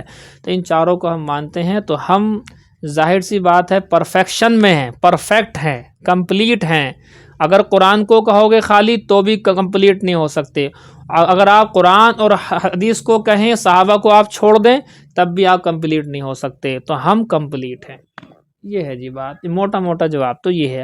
اور اپنے الفاظ میں کہو گے، آج کی ڈیٹ میں جو کسی اماموں کو نہ مانے، نہ امام ابو حنیفہ کو مانتے ہیں، نہ امام شافعی کو، نہ مالک کو، نہ امام احمد حنبل کو، ان چاروں کو نہیں مانتے، ان چاروں کو نہیں مانتے یہ لوگ، انہیں کہتے ہیں اہل حدیث۔ اور باقی مولانا الیاس گمن صاحب تو بڑا الٹا سیدھا بھی کہتے ہیں انہیں، ہمارے بزرگ ہیں، وہ تو صاف صاف بتاتے ہیں کہ یہ اہل حدیث تھوڑی ہے، اہل خبیث ہیں یہ لوگ۔ تو یہ کہاں ان میں نہ 2-4 حدیث یاد کر لیتے ہیں، الو بناتے ہیں، خود بھی الو بنتے ہیں، تو یہی ہوتا ہے اس میں۔ سمجھ میں آئی جی بات؟ یہ کسی امام کو نہیں مانتے. آج کی ڈیٹ میں آپ اتنا موٹا موٹا حساب سمجھ لو, کسی امام کو نہیں مانتے, اور حتیٰ کہ کلام پاک اور حدیث کے اندر بھی کتنی حدیثوں کو بھی نہیں مانتے. جہاں ان کا من کرتا ہے نا کہ ہاں یہ والی حدیث ہمارے حساب سے آگے بھی اسے مان لیں گے, لیکن جو بخاری کی روایت ان کے حساب سے نہ ہوگی اس کو بھی نہیں مانیں گے. میں آپ کو اس کی ایک مثال دیتا ہوں. اہل حدیث لوگ ایک ہاتھ سے مصافحہ کرتے ہیں, ایک ہاتھ سے. اچھا ان سے پوچھو کہ بھی ایک ہاتھ سے مصافحہ کیوں کر رہے ہیں, کہ وہ حدیث میں ہے, ابو داؤد کی روایت ہے. کہ اچھا ابو داؤد میں پہنچ گئے, بخاری میں کیا ہے؟ نہیں بخاری کو نہیں لے رہے ہم. یہاں باب المصافحہ بخاری کے اندر موجود ہے, وہاں لکھا ہوا ہے کہ 2 ہاتھ سے مصافحہ کرنے کا ثبوت لکھا ہوا. اس میں حضرت عبداللہ بن مسعود کی روایت لکھی ہوئی ہے, حضور نے دونوں ہاتھ سے مصافحہ کیا, یہ بات لکھی ہوئی ہے. اب کہتے ہیں نہیں صاحب ہم تو اس مسئلے میں ابو داؤد کو مانیں گے. زبردستی ہے بھائی. تو یہ اپنی بات جہاں پر فیل ہو جاتی ہے, نہ بخاری کو مانتے ہیں اس جگہ, نہ ترمذی کو, نہ ابو داؤد کو, اپنی من مرضی آدھی روایتیں لیتے ہیں, مکمل روایت نہ جانتے ہیں نہ مانتے ہیں. تو بہرحال حال تو ان کا یہی ہے. ملکہ وکٹوریہ, انگریزوں کی جو رانی تھی ملکہ وکٹوریہ نے ان کا نام اہل حدیث رکھا تھا. انہوں نے کہا تھا اس سے کہ جی ہمارا بھی کچھ نام رکھ دو, ہم لوگ وہابی کہتے ہیں اس لیے ہمارا کچھ نام ہی رکھ دو. چونکہ انگریزوں کے پٹھو رہے ہیں یہ لوگ, انگریزوں کے پٹھو رہے ہیں, انگریزوں کے پاس رہتے تھے, انگریزوں کی حکومت کے عہدے ان لوگوں کے پاس رہتے تھے. جس وقت ہمارے لوگ جہاد کر رہے تھے انگریزوں سے, اس وقت یہ ان کی ربڑی کھا رہے تھے, ملائی کھا رہے تھے ان لوگوں کی یہ خوب. تو یہ وہ لوگ ہیں. چلیے صحیح ہے جی, ٹھیک. اور کوئی سوال تو نہیں؟ کر لو کرنا ہو تو. بالکل بھی نہیں. ہم تو یہ کہتے ہیں جو ہمارے لوگ ہیں نہ کسی اہل حدیث میں کریں, نہ کسی جو ہے بریلویوں میں کریں, نہ جماعت اسلامی میں کریں, نہ شیعوں میں کریں, اپنوں کے علاوہ کسی کی طرف جھانکے بھی نہ. زندگی برباد, خراب, گمراہ ہے فرقہ, ان پہ فتویٰ ہے, گمراہ ہونے کا فتویٰ ہے ان کے اوپر. بالکل نہ کریں کسی بھی طرح سے, ورنہ زندگی خراب ہو جائے گی. جی بالکل سختی کے ساتھ منع کیا جا رہا ہے دیوبند سے. کسی اور گروپ میں, کسی اور فرقے میں نکاح قطعاً نہ کرے, زندگی خراب کرنی ہے. جو باپ اپنی بیٹی یا اپنے بیٹے کا نکاح وہاں کرے گا تو اس نے گویا کہ اپنے بالک بچوں کا زندگی جو ہے مطلب خراب کر دی, یہ سمجھ لیجیے آپ. بس یہ موٹی سی بات بتا دی آپ سے میں نے. مشکات الآثار حدیث نمبر 285. المدارات مع الناس, لوگوں کے ساتھ اچھا برتاؤ. مدارات خیر خواہی, اچھا برتاؤ. عن ابی ذر رضی اللہ تعالی عنہ قال, حضرت ابو ذر غفاری سے روایت ہے, قال رسول اللہ صلی اللہ علیہ وسلم, اللہ کے رسول صلی اللہ علیہ وآلہ وسلم نے ارشاد فرمایا, تبسمک فی وجہ اخیک لک صدقۃ, کہ تمہارا اپنے بھائی کے چہرے کو دیکھ کر مسکرا دینا یہ صدقہ ہے.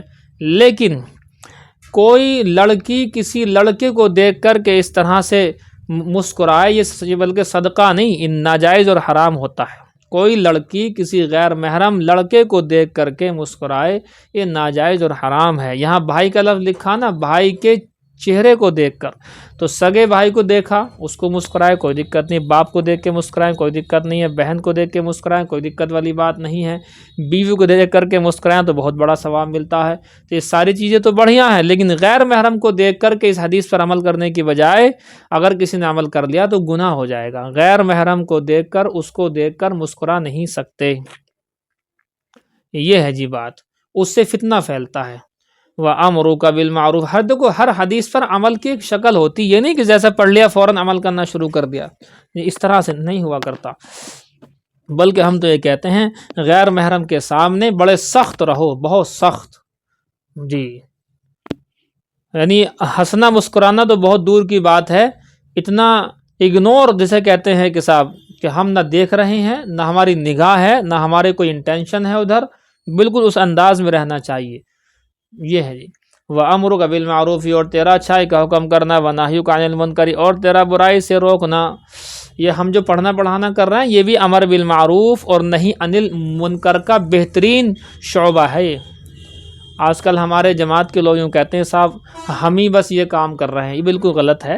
جتنے مدارس ہیں یہ امر بالمعروف نہی منکر کے شعبے ہیں، جتنے خانقاہ ہیں یہ بھی امر بالمعروف کے شعبے ہیں، جتنی جماعتیں یہ سب امر بالمعروف کے شعبے ہیں۔ ان میں سے کوئی ایک بھی یوں کہتا ہے کہ ہم ہی کر رہے ہیں، ہمارے علاوہ تو کوئی کرتا ہی نہیں، یہ جاہل ہے یہ آدمی۔ دیکھو جی، وَأَمْرُ بِالْمَعْرُوفِ اور تیرا اچھائی کا حکم کرنا، وَنَهْيُكَ عَنِ الْمُنْكَرِ تیرا برائی سے روکنا، صدقۃ یہ صدقہ ہے، وَإِرْشَادُكَ فِي أَرْضِ الضَّلَالِ فرماتے ہیں تیرا جو ہے رہنمائی کر دینا، فی ارض ضلال ایسی جگہ میں جو کہ کوئی راستہ جہاں راستہ معلوم نہ ہو، ضلال گم شدہ کی زمین میں، گم ہے زمین، کیا مطلب راستہ نہیں پتہ، تو راستے کے بھٹکے ہوئے شخص کے بارے میں رہنمائی کر دینا اللہ کا صدقۃ تیرے لیے صدقے کا ثواب رکھتا ہے۔ وَبَصَرُكَ لِلرَّجُلِ الرَّدِيِّ فرماتے ہیں اور تیرا اور تمہارا دیکھنا بصرُکا کا ترجمہ یہاں اعانت کا ہے، تمہارا مدد کرنا، اعانت کر دینا،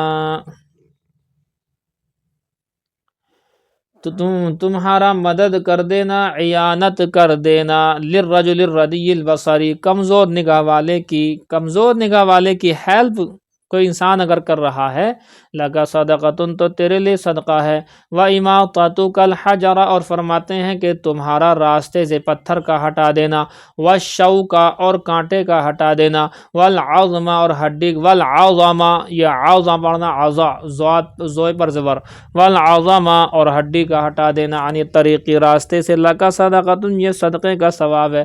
لیکن آپ کو راستے میں چلتے ہوئے یہ سب نہیں کرنا ہوتا ہے، کسی ایسی جگہ پر ہو، گھر کا راستہ ہے جہاں کوئی اس طرح سے غیر محرم نہیں دیکھ رہا تو آپ اسے ہٹا دیں، لیکن راستے میں پڑھنے کے لیے آ رہے ہیں، یہ تھوڑی کہ پیر سے جہاں تہاں سے ادھر پیر مارو گے ادھر پیر مارو گے، ایسے تھوڑی ہو جائے گا۔ اس لیے آپ لوگوں کو اس پر عمل اس طریقے سے نہیں کرنا ہے۔ بھائی آپ کے ساتھ ہے تو اس سے کہہ دیں کہ یہ پتھر پڑا ہوا ہے روڈ پہ، ذرا اس کو ہٹا دیں، یا کوئی اپنا سگا ممبر کوئی ایسا ہو اس سے آپ کہہ سکتے ہیں۔ یہ ہے جو آپ کو کہنے ہی میں آپ کو ہٹانے کا ثواب مل جائے گا۔ دیکھیے جی، وَإِفْرَاغُ کا اور تیرا اڑیل دینا، من دلوی کا اپنے ڈول میں سے، من دلوی اخی کا اپنے بھائی کے ڈول میں پانی ڈال دینا، لَكَ صدقۃ تیرے لیے صدقے کا ثواب ملے گا۔ یذکر من ابی الدرداء فرماتے ہیں حضرت ابو الدرداء سے ذکر کیا جاتا ہے، وہ فرماتے ہیں اِنَّا لَنَكْشِرُ فِي وُجُوهِ اقوام کہ ہم بہت سے لوگوں کے سامنے مسکراتے ہیں، اِنَّا لَنَكْشِرُ بے شک ہم مسکراتے ہیں، فی وجوہ اقوام بہت سے لوگوں کے چہروں کے سامنے، وَإِنَّ قُلُوبَنَا لَتَلْعَنُهُمْ اور بے شک ہمارے دل ان پر لعنت کر رہے ہوتے ہیں۔ ایسا بہت ہوتا ہے، آپ لوگوں کے ساتھ کتنا ہوتا ہوگا، ایک بدبخت ایک گنہگار انسان اس کے سامنے ہم مسکرا رہے ہیں لیکن دل سے لعنتیں برس رہی ہیں اس کے اوپر، چونکہ وہ چغل خور ہے اور فتین ہے، فتنوں کا بادشاہ ہے، تمام فتنے پھیلانا اس کی عادت میں ہے۔ ہماری اچھی بات کو بھی دیکھو جی، جامع ترمذی حصہ اول ہے، کتاب الزکاۃ، زکوٰۃ کا بیان، پہلا ہی باب ہے زکوٰۃ نہ دینے پر جو وعید منقول ہیں، عذاب کی دھمکی اللہ کی طرف سے زکوٰۃ نہ دینے والوں کے لیے ہے، اور یہ روایت مسلم شریف کے اندر بھی آتی ہے، اسے آپ دیکھ لیجئے گا۔ وبه قال حدثنا حناد بن السري التميمي الكوفي قال حدثنا ابو معاوية عن الأعمش عن المعرور بن سويد عن ابی ذر قال جئت الى رسول اللہ صلی اللہ علیہ وسلم میں اللہ کے رسول صلی اللہ علیہ وآلہ وسلم کے پاس آیا، وهو جالس فی ظل الکعبۃ اللہ کے رسول صلی اللہ علیہ وسلم کعبے کے سائے میں بیٹھے ہوئے تھے، قال فرماتے ہیں فرآنی مقبلا مجھے آتے ہوئے دیکھا، فرآنی مجھے دیکھا آتے ہوئے، فقال تو یوں کہا ہم الاخسرون وہی لوگ ٹوٹے خسارے میں ہیں، ورب الکعبۃ یوم القیامہ قسم خدا کی، رب کعبہ کی قسم قیامت کے دن، قال تو کہتے ہیں فقلت میں نے دل میں کہا ما لی لعلہ انزل فی شیء کہ مجھے کیا ہو گیا ہے، پتہ نہیں شاید میرے بارے میں کچھ نازل کیا گیا ہے کیا، قال راوی کہتے ہیں قلت من ہم فداک ابی و امی، تو میں نے حضرت ابو ذر غفاری فرماتے ہیں میں نے حضور سے پوچھا میرے ماں باپ آپ پر فدا ہوں اے اللہ کے رسول، وہ کون لوگ ہیں جو کہ ٹوٹے خسارے میں ہیں؟ فقال رسول اللہ صلی اللہ علیہ وآلہ وسلم، اللہ کے رسول صلی اللہ علیہ وآلہ وسلم نے ارشاد فرمایا ہم الاکثرون الا من قال، اور یہی لوگ ہیں یہی لوگ ہیں زیادہ، وہ لوگ ہیں جو کہ زیادہ ہیں مال کے اعتبار سے وہ زیادہ تھے لیکن زکوٰۃ ادا نہیں کی، الا من قال، مگر وہ شخص جس نے کہا ہاکذا وہاکذا وہاکذا، اتنا اتنا اتنا، فحسا بین یدیہ عن یمینہ وعن شمالہ، پس انہوں نے اپنے دائیں اپنے بائیں اپنے سامنے ایسا کیا، ثم قال، پھر فرمایا والذی نفسی بیدہ، قسم اس ذات کی جس سے قبضے میری جان ہے، لا یموت رجل، کہ جب کوئی شخص مرتا ہے فیدع ابلا او بقرا، تو وہ چھوڑ کر کے مرتا ہے گائے کو اور اونٹ کو، لم یؤدی زکاتہا، جس کی زکوٰۃ اس نے ادا نہیں کی، الا جاءتہ یوم القیامہ، تو وہ قیامت کے دن یہ اونٹ اور یہ گائے آئیں گی قیامت کے دن، اعظم ما کانت، اس سے موٹی بن کر کے جو وہ تھی اس سے بڑی، و اسمنہا، اور موٹی، بڑی اور موٹی من کر کے آئیں گی، تطأہ باخفافہا، اور اپنے کھروں سے اسے جو ہے روندھ دیں گی، وتنطحہ بقرونہا، اپنے سینگوں سے اسے چھلنی کر دیں گی، یہ گائے اور اونٹ جو ہے اپنے کھروں سے، اور جس کے سینگ ہیں وہ اپنے سینگوں سے اسے جو ہے روند دیں گی، زخمی کر دیں گے، کلما نفدت اخراہا، جب آخر والا چلا جائے گا، جب آخر والی گائے مارتے ہوئے چلی جائے گی، عادت علیہ اولاہا، تو پہلی والی گائے لوٹ کر کے، پہلی والی گائے یا اونٹ لوٹ کر کے آ جائے گا، حتی یقضی، یہاں تک کہ فیصلہ کر دیا جائے بین الناس، لوگوں کے درمیان، یہ سخت عذاب ہوگا۔ وفی الباب عن ابی ہریرہ مثلہ عن علی بن ابی طالب رضی اللہ تعالی عنہ، لعن مانع الصدقۃ، کہ لعنت کی گئی ہے صدقہ یعنی زکوٰۃ روکنے والوں پر، وعن قبیصۃ بن حلب عن ابیہ جابر بن عبداللہ وعبداللہ بن مسعود قال ابو عیسیٰ حدیث ابی ذر حدیث حسن صحیح، واسم ابی ذر جندب بن السکن ویقال ابن جنادہ، حضرت ابو ذر کا نام بتا رہے ہیں، جندب ابن سکن یا جندب ابن جنادہ، یہ حضرت ابو ذر غفاری کا نام میں نے شاید آپ کو نوٹ کرایا ہو کبھی، جندب ابن جنادہ اور جندب ابن جنادہ دونوں طرح پڑھا گیا۔ وبه قال حدثنا عبد الله بن منير عن عبيد الله بن موسى عن سفيان الثوري عن حكيم بن ديلم عن الضحاك بن مزاحم قال، فرماتے ہیں الاکثرون اصحاب عشرۃ آلاف، کہ اکثرون سے جو ہے مراد وہ کیا ہے، اکثرون کے کہتے ہیں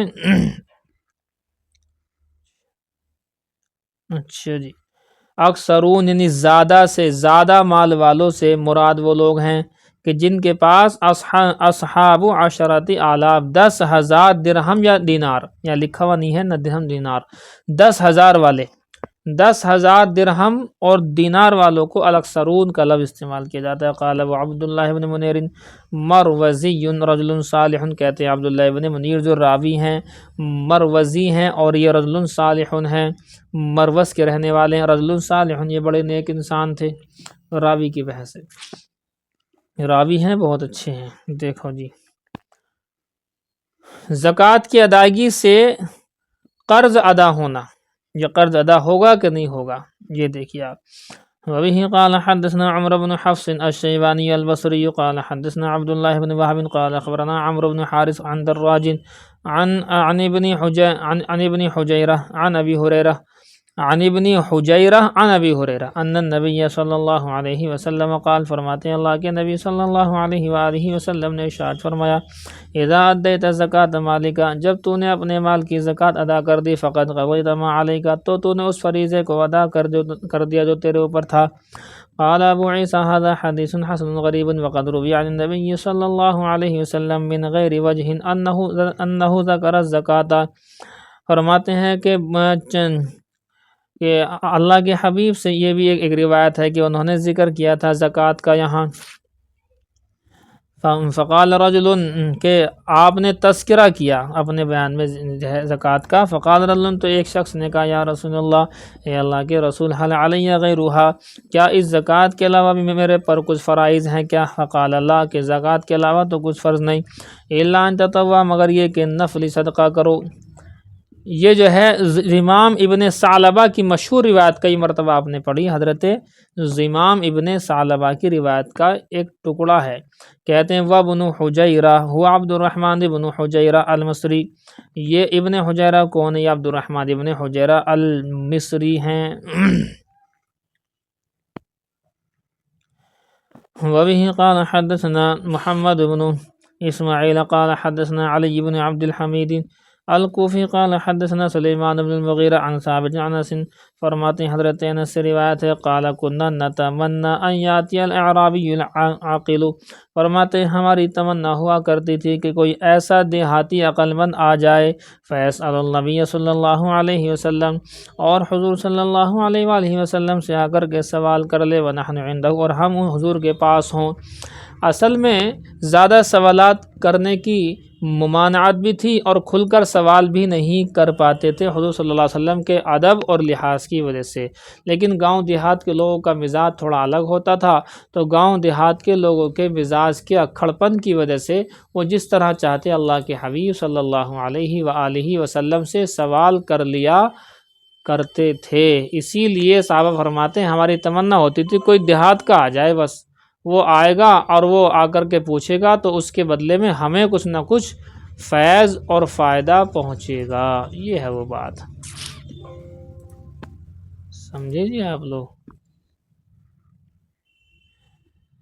تو دیکھو فبینا نحن، پس ہم اسی طریقے پہ بیٹھے ہوئے تھے، کذالک، اسی طرح، اذا اتاہ اعرابی، ایک شخص آیا دیہات کا، فجلس بین یدی نبی صلی اللہ علیہ وسلم، اور حضور کے سامنے آ کر کے بیٹھ گیا.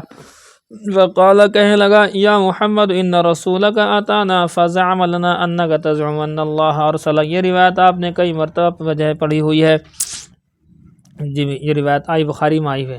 فرماتے ہیں کہ اس نے کہا کہ اے محمد صلی اللہ علیہ وآلہ وسلم، ان رسولک اتانا، بے شک آپ کا قاصد، آپ کا رسول مطلب قاصد، بے شک آپ کا قاصد ہمارے پاس آیا تھا. فزعم لنا، اس نے کہا ہم سے، انک تزعم، کہ بے شک تم کہتے ہو، ان اللہ ارسلک، بے شک اللہ نے تمہیں رسول بنا کر کے بھیجا ہے. فقال النبی صلی اللہ علیہ وسلم، حضور صلی اللہ علیہ وآلہ وسلم نے ارشاد فرمایا، نعم، ہاں، بات صحیح کہتا ہے میرا قاصد. قال، تو کہا، فبالذی رفع السماء، کہ قسم اس ذات کی کہ جس نے آسمانوں کو بلند کیا، وبسط الارض، زمین کو پھیلایا، ونصب الجبال، اور پہاڑوں کو نصب کیا ہے، گاڑھا ہے. اللہ ارسلہ کا یہ اللہ تھا، اللہ دونوں الف کو ملا کر کے اللہ ارسلہ کا، کہ اللہ نے واقعی آپ کو رسول بنا کر کے بھیجا ہے. فقال النبی صلی اللہ علیہ وآلہ وسلم، اللہ کے رسول صلی اللہ علیہ وآلہ وسلم نے ارشاد فرمایا، نعم، ہاں جی، یہ بات بالکل صحیح ہے. قال، تو کہنے لگا، فإن رسولک، بے شک تمہارے قاصد نے ہم سے یہ بھی کہا ہے، زعم لنا، ہم سے کہا ہے، انک تزعم، بے شک تم یہ کہتے ہو، ان علینا 5 صلوات فی اليوم واللیلہ، کہ دن رات میں ہمارے اوپر 5 نمازیں فرض ہیں. فقال النبی صلی اللہ علیہ وسلم، حضور نے ارشاد فرمایا، نعم، اس نے ٹھیک کہا ہے. قال، اس نے کہا، فبالذی ارسلک اللہ امرک بہذا، قسم اس ذات کی جس نے تمہیں رسول بنا کر کے بھیجا ہے، کہ اللہ نے واقعی 5 نمازوں کا حکم دیا ہے تمہیں. قال، نعم، حضور نے فرمایا کہ ہاں، یہ بات بھی صحیح ہے.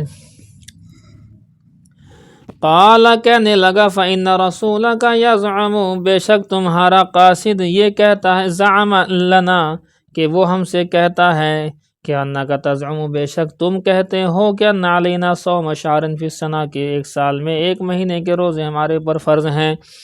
فقال النبی صلی اللہ علیہ وآلہ وسلم، اللہ کے رسول صلی اللہ علیہ وآلہ وسلم نے ارشاد فرمایا، صدقہ، اس نے سچ کہا ہے. قالا تو اس شخص نے، اس دیہاتی نے کہا فَبِالَّذِي أَرْسَلَكَ اللَّهُ أَمَرَكَ بِهَذَا، فرماتے ہیں قسم اس ذات کے جس نے آپ کو رسول بنا کر کے بھیجا ہے کہ اللہ نے آپ کو اس کا حکم دیا ہے۔ قال النبی صلی اللہ علیہ وآلہ وسلم، اللہ کے رسول صلی اللہ علیہ وآلہ وسلم نے ارشاد فرمایا نعم، ہاں جی ہاں، بات صحیح ہے۔ قال اس شخص نے کہا فإن رسولک زعم لنا، بے شک تمہارے قاصد نے ہم سے یہ بھی کہا ہے، انک تزعم، بے شک آپ یہ کہتے ہیں، ان علینا فی اموالنا الزکاة، بے شک ہمارے اوپر ہمارے مالوں میں زکوٰۃ ہے۔ فقال النبی صلی اللہ علیہ وسلم صدقہ، تو اللہ کے رسول صلی اللہ علیہ وسلم نے ارشاد فرمایا سچ کہا ہے اس نے۔ قال فبالذی ارسلک اللہ امرک بہذا، کہ قسم اس ذات کی جس نے آپ کو رسول بنا کر کے بھیجا ہے کہ اللہ نے واقعی تمہیں اس زکوٰۃ والے مسئلے کا حکم دیا ہے۔ قال النبی صلی اللہ علیہ وسلم، اللہ کے نبی صلی اللہ علیہ وآلہ وسلم نے ارشاد فرمایا نعم، ہاں جی بات صحیح ہے۔ قال اس دیہاتی نے کہا فإن رسولک زعم لنا، بے شک تمہارے قاصد نے ہم سے آ کر کے یوں کہا ہے، انک تزعم، بے شک آپ یہ بھی کہتے ہیں، ان علینا الحج الی البیت من استطاع الیہ سبیلا، کہ جو ہم میں سے طاقت رکھے تو ہم میں سے اس کے اوپر حج فرض ہے بیت اللہ کا۔ فقال النبی صلی اللہ علیہ وآلہ وسلم، اللہ کے رسول صلی اللہ علیہ وآلہ وسلم نے ارشاد فرمایا نعم، ہاں یہ بات صحیح ہے۔ قال اس دیہاتی نے کہا فبالذی ارسلک اللہ امرک بہذا،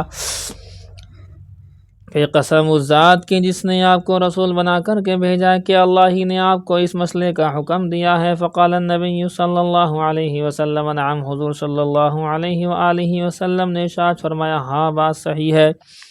فقال، اس نے کہا والذی بعثک بالحق، قسم اس ذات کی جس نے آپ کو حق دے کر کے بھیجا ہے، حق کے ساتھ بھیجا ہے، لا ادع منہن شیئا، میں ان میں سے کچھ بھی نہیں چھوڑوں گا، ولا اجاوزہن، اور نہ میں اس سے کچھ بڑھاؤں گا گھٹاؤں گا۔ ثم وثب، پھر وہ چلا گیا اچھل کر کود کر وہاں سے۔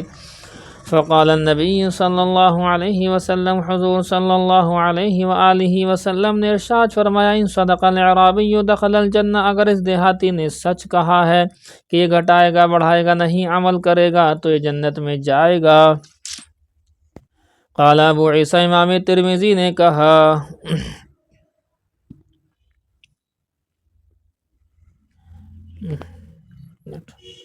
امام ترمذی نے کہا، کہاں گئی روایت، هذا حدیث حسن غریب من هذا الوجہ وقد روی من غیر هذا الوجہ، اس طریقے کے علاوہ بھی یہ روایت حضرت انس سے بھی انس عن النبی صلی اللہ علیہ وسلم، و حضور سے نقل کرتے ہیں، سمعت محمد بن اسماعیل یقول قال بعض اہل العلم فقہ هذا الحدیث ان القراءة على العالم والعرض علیہ جائز، کہ اس حدیث کا فقہ اور اس حدیث میں مسئلہ یہ بیان کیا گیا کہ بے شک کسی عالم کے سامنے پڑھنا اور اس پر پیش کرنا یہ جائز ہے، مثل السماع، جیسا کہ سننا، واحتج بان الاعرابی عرض علی النبی صلی اللہ علیہ وسلم، اور دلیل پکڑی اس بات سے کہ بے شک ایک دیہاتی نے پیش کیا نبی صلی اللہ علیہ وسلم پر کچھ مسائل کو، فاقر بہ النبی صلی اللہ علیہ وآلہ وسلم، اللہ کے حبیب صلی اللہ علیہ وآلہ وسلم نے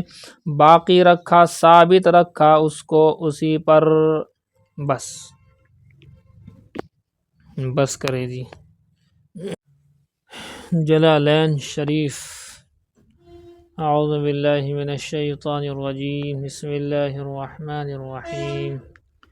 فَإِذَا أُحْصِنَّ، پس جب شادی کر لی گئی، زُوِّجْنَا، شادی کی گئی ان سے، وفی قرات بالبناء للفاعل، ایک قرات میں اسم جو ہے فعل معروف کے ساتھ، للفاعل کا مطلب ہوتا ہے فعل معروف، یعنی تزوجنا، کہ انہوں نے خود ہی نکاح کر لیا ہو، فَإِنْ أَتَيْنَ بِفَاحِشَةٍ زِنًا، پس اگر وہ بے حیائی کی بات کریں، فَعَلَيْهِنَّ نِصْفُ مَا عَلَى الْمُحْصَنَاتِ، تو ان کے لیے نصف مہر ملے گا اس کے مقابلے جو کہ پاکیزہ عورتوں کے لیے ہے، الحرائر، الابکار، باکرہ عورتیں، اور یعنی کنواری عورتیں اور پاکیزہ عورتیں اور آزاد، اذا زنینا، جب یہ بے حیائی کا کام کریں تب، من العذاب الحد، یہ عذاب میں سے ان کو حصہ ملے گا حد میں سے، فیجلدون، پس انہیں کوڑے لگائے جائیں گے، 50 کتنے 50 کوڑے لگائے جائیں گے۔ یہ اس کا بیان چل رہا ہے، اوپر سے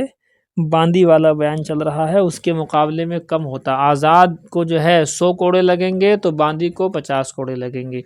وَيُغَرَّبْنَ نِصْفَ سَنَةٍ، اور جیسے جلا وطن کیا جاتا ہے، جلا بدر جسے کہتے ہیں، تڑی پار کہتے ہیں اسے ہندی میں، تڑی پار کر دینا۔ تڑی پار مطلب کہ اس ضلع میں گھسنے کی، انٹری کی اجازت نہیں، اگر گھس گئے تو مار پڑے گی، جیل ہو جائے گی، تو اسے کہتے ہیں تڑی پار، جلا وطن یہ ہے۔ تو جلا وطن کیا جائے گا اس باندی کو بے حیائی کی وجہ سے آدھے سال، 6 مہینے ہو جائیں گے، 1 سال چونکہ آزاد عورت کے لیے ہے۔ وَيُقَاسُ عَلَيْهِنَّ الْعَبِيدُ، اور اسی پر قیاس کیا جائے گا غلام کو بھی، غلام کا بھی آدھا مسئلہ ہے۔ لَمْ يُجْعَلِ الْإِحْسَانُ شَرْطًا، پس نہیں احسان کو شرط نہیں قرار دیا گیا ہے، لِوُجُوبِ الْحَدِّ، حد کے واجب کرنے کے لیے، شادی شدہ ہونے کو شرط قرار نہیں دیا گیا ہے حد کے واجب ہونے کے لیے، بل لِإِفَادَتِ، بلکہ اس بات کے فائدے کے لیے کہ أَنَّهُ لَا رَجْمَ عَلَيْهِنَّ أَصْلًا، کہ بے شک رجم نہیں ہے ان کے اوپر، ان عورتوں کے اوپر۔ کن عورتوں کے اوپر؟ جو غلام باندی ہوتے ہیں، ان کو رجم نہیں کیا جاتا، چونکہ سزا آدھی ہوتی ہے۔ تو اگر شادی شدہ مرد نے یا عورت نے زنا کیا ہے تو اس کی سزا موت ہے۔ اب غلام باندی کی سزا موت سے آدھی کیا ہوگی؟ تو اس کا مطلب ہے کہ موت نہیں ہوگی، ان کو رجم نہیں کیا جائے گا۔ ذالک ای نکاح المملوکاتی، ذالک یعنی یہ مسئلہ، یعنی مملوکات کا نکاح، باندیوں سے نکاح کرنے کا مسئلہ، عند عدم الطول، کے طاقت نہ ہونے کے وقت، آزاد عورتوں سے شادی کے پیسے یا شادی کے لیے انتظامات نہ ہونے کے وقت، لمن خشیہ، اس شخص کے لیے ہے جو خوف کرتا ہے، خاف العنت زنا، جس کو زنا کا خوف ہو، واصلہ، اور اس کی اصل یہ ہے، المشقت، اس کی اصل ہے مشقت، سمی بہ الزنا، نام رکھا گیا اس کا زنا، لأنہ سببها بالحد، اس لیے کہ وہ اس کا سبب ہے حد کے ذریعے، فی الدنیا، دنیا کے اندر، والعقوبۃ فی الآخرہ، اور سزا کا آخرت کے اندر، منکم، تم میں سے، بعض، تم میں سے، یہ اوپر آ گیا، تم میں سے جو بھی خوف رکھے، اس طرح کی بے حیائی سے بچنے کا خوف ہے، پڑھنے کا خوف ہے، تو اس کے لیے اس کی مطلب یہ ہے کہ گنجائش ہے۔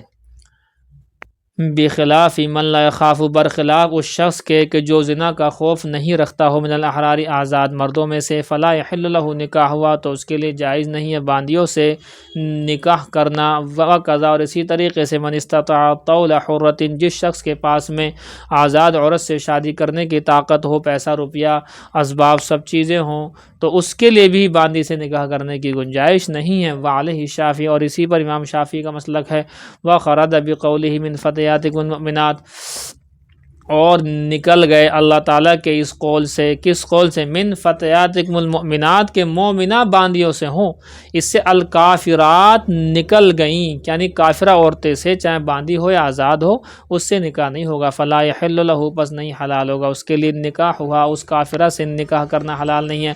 ولو عدما، اگرچہ معدوم ہو جائے، وخاف، اور خوف بھی کیوں نہ ہو، یعنی آزاد عورت نہ ملے اور اسے زنا کا خوف بھی ہو، تب بھی کافرہ عورت سے نکاح کسی صورت میں حلال نہیں ہو سکتا۔ وَأَن تَصْبِرُوا عَن نِّكَاحِ الْمَمْلُوكَاتِ، اور یہ کہ تم صبر کر لو، رکے رہو مملوکات کے نکاح کرنے سے، باندیوں سے نکاح کرنے سے، اگر تم صبر کر لو، خیر لکم، تو تمہارے لیے زیادہ اچھا ہے۔ لِأَلَّا يَصِيرَ الْوَلَدُ رَقِيقًا، تاکہ اولاد بھی غلام نہ بن جائے۔ واللہ غفور الرحیم، اللہ تعالیٰ غفور الرحیم ہے، معاف کرنے والا، رحم کرنے والا ہے۔ بالتوسعۃ فی ذلک، اس معاملے میں وسعت دے دی اللہ نے، اللہ ہی نے دی ہے وسعت، اللہ چاہے تو وسعت نہ دے۔ دیکھیے یہ آپ کو بھی شاید میں نے ابھی تو بیان ہوا تھا، پتہ نہیں یہ پنجم والوں سے ہوا ہے یا چہارم والوں سے، کہ شروع اسلام میں بھی اور شروع اسلام سے بہت پہلے بھی، حضرت نوح کے زمانے میں بھی کافرہ عورت سے مومن مرد کا نکاح جائز تھا۔ حضرت نوح خود ایمان والے ہیں، ان کی بیوی خود کافرہ تھی۔ حضرت لوط ایمان والے ہیں، نبی ہیں، اور ان کی بیوی جو ہے وہ کافرہ تھی، تو لہٰذا ان کا نکاح پھر بھی جائز تھا۔ یہ نکاح جائز تھا، پہلے بھی جائز تھا، چلتا رہا چلتا رہا چلتا رہا، اللہ کے حبیب صلی اللہ علیہ وسلم کے دور میں بھی جائز رہا ہے، یہاں تک کہ بی بی زینب کا نکاح حضرت ابوالعاص بن ربیع سے ہوا ہے، وہ کافر ہی تھے، اور حضرت بی بی زینب ایمان میں تھی، اس کے باوجود حضور نے انہی کے پاس رکھا ہے، یہ جائز تھا۔ ہوتے ہوتے ہوتے ہوتے ہوتے سن 6 ہجری کے لگ بھگ اللہ کی طرف سے حکم آیا کہ اب کافر عورت کا، کافر مرد کا مومنہ عورت سے نکاح یا مومن مرد کا کافر عورت سے نکاح جائز نہیں ہے۔ اس طرح کی آیتیں آئیں، جیسی آیت نہیں والی آیت بھی آگے دیکھو آپ کے سامنے، اس طرح کی آیات نازل ہو گئی ہیں سن 6 ہجری کے لگ بھگ۔ اس کا مطلب یہ ہے کہ اللہ کے نبی صلی اللہ علیہ وسلم کو نبوت جو غار حرا میں اللہ نے دی تھی، تو غار حرا سے 13 سال تو یہ ہو گئے مکہ کے اوپر 13 سال کے اوپر 6 سال اور لگاؤ، تقریباً 18-19 سال تک تو زمانہ اسلام میں بھی کافرہ مرد عورتوں کا نکاح آپس میں جائز رہا ہے۔ اس کے بعد پھر منع آ گئی اور کافر عورت کا مرد مومن سے یا مرد کافر کا مومن عورت سے نکاح ناجائز ہو گیا۔ یہ آپ نے آیت پیچھے پڑھ لی ہے، وَلَا تَنْكِحُوا الْمُشْرِكَاتِ حَتَّى يُؤْمِنْ وَلَا تُنْكِحُوا الْمُشْرِكِينَ حَتَّى يُؤْمِنُوا، اس طرح کی آیات ہیں جن سے اللہ نے اس نکاح کو حرام قرار دیا۔ اب گنجائش نہیں ہے اور یہ قیامت تک کے لیے ہو گیا، منع ہو گیا۔ نہیں سمجھ میں آئی؟ یہ ہے جی۔ دیکھیے یا کہاں گیا، یرید اللہ لیبین لکم، اللہ تعالیٰ بیان کرتا ہے یہ مسائل کھل کر کے بیان کرتا ہے، لیبین لکم تاکہ تمہارے سامنے وضاحت سے بیان کر دے، شرائع دینکم تمہارے دین کی شریعت، و مصالح امرکم تمہارے معاملات کے اندر مصلحت کو بیان کر دے۔ اللہ جو بیان کرتا ہے کھل کر کے بیان کر رہا ہے تاکہ کوئی شک و شبہ کی گنجائش نہ رہے، وَيَهْدِيَكُمْ اور تاکہ تمہیں ہدایت دے دے اللہ، سننا طرائق الذین من قبلکم ان لوگوں کے طریقے اور راستے کی بھی اللہ تمہیں ہدایت دے دے، سمجھ دے دے جو تم سے پہلے من الانبیاء، انبیاء میں سے جو لوگ پہلے گزر چکے ہیں ان کا راستہ اللہ تمہیں دکھائے، نیکی کا راستہ، فی التحلیل والتحریم حلال و حرام میں، فتتبعوہم تاکہ تم اتباع کرو ان کی، یہ ہے جی، وَيَتُوبَ عَلَيْكُمْ اور تاکہ اللہ تعالیٰ تمہاری توبہ کو قبول کرے، یرجع بکم عن المعصیۃ التی کہ تمہیں لوٹا دے اس گناہ سے، تمہیں ہٹا دے، کنتم علیہ الی طاعتہ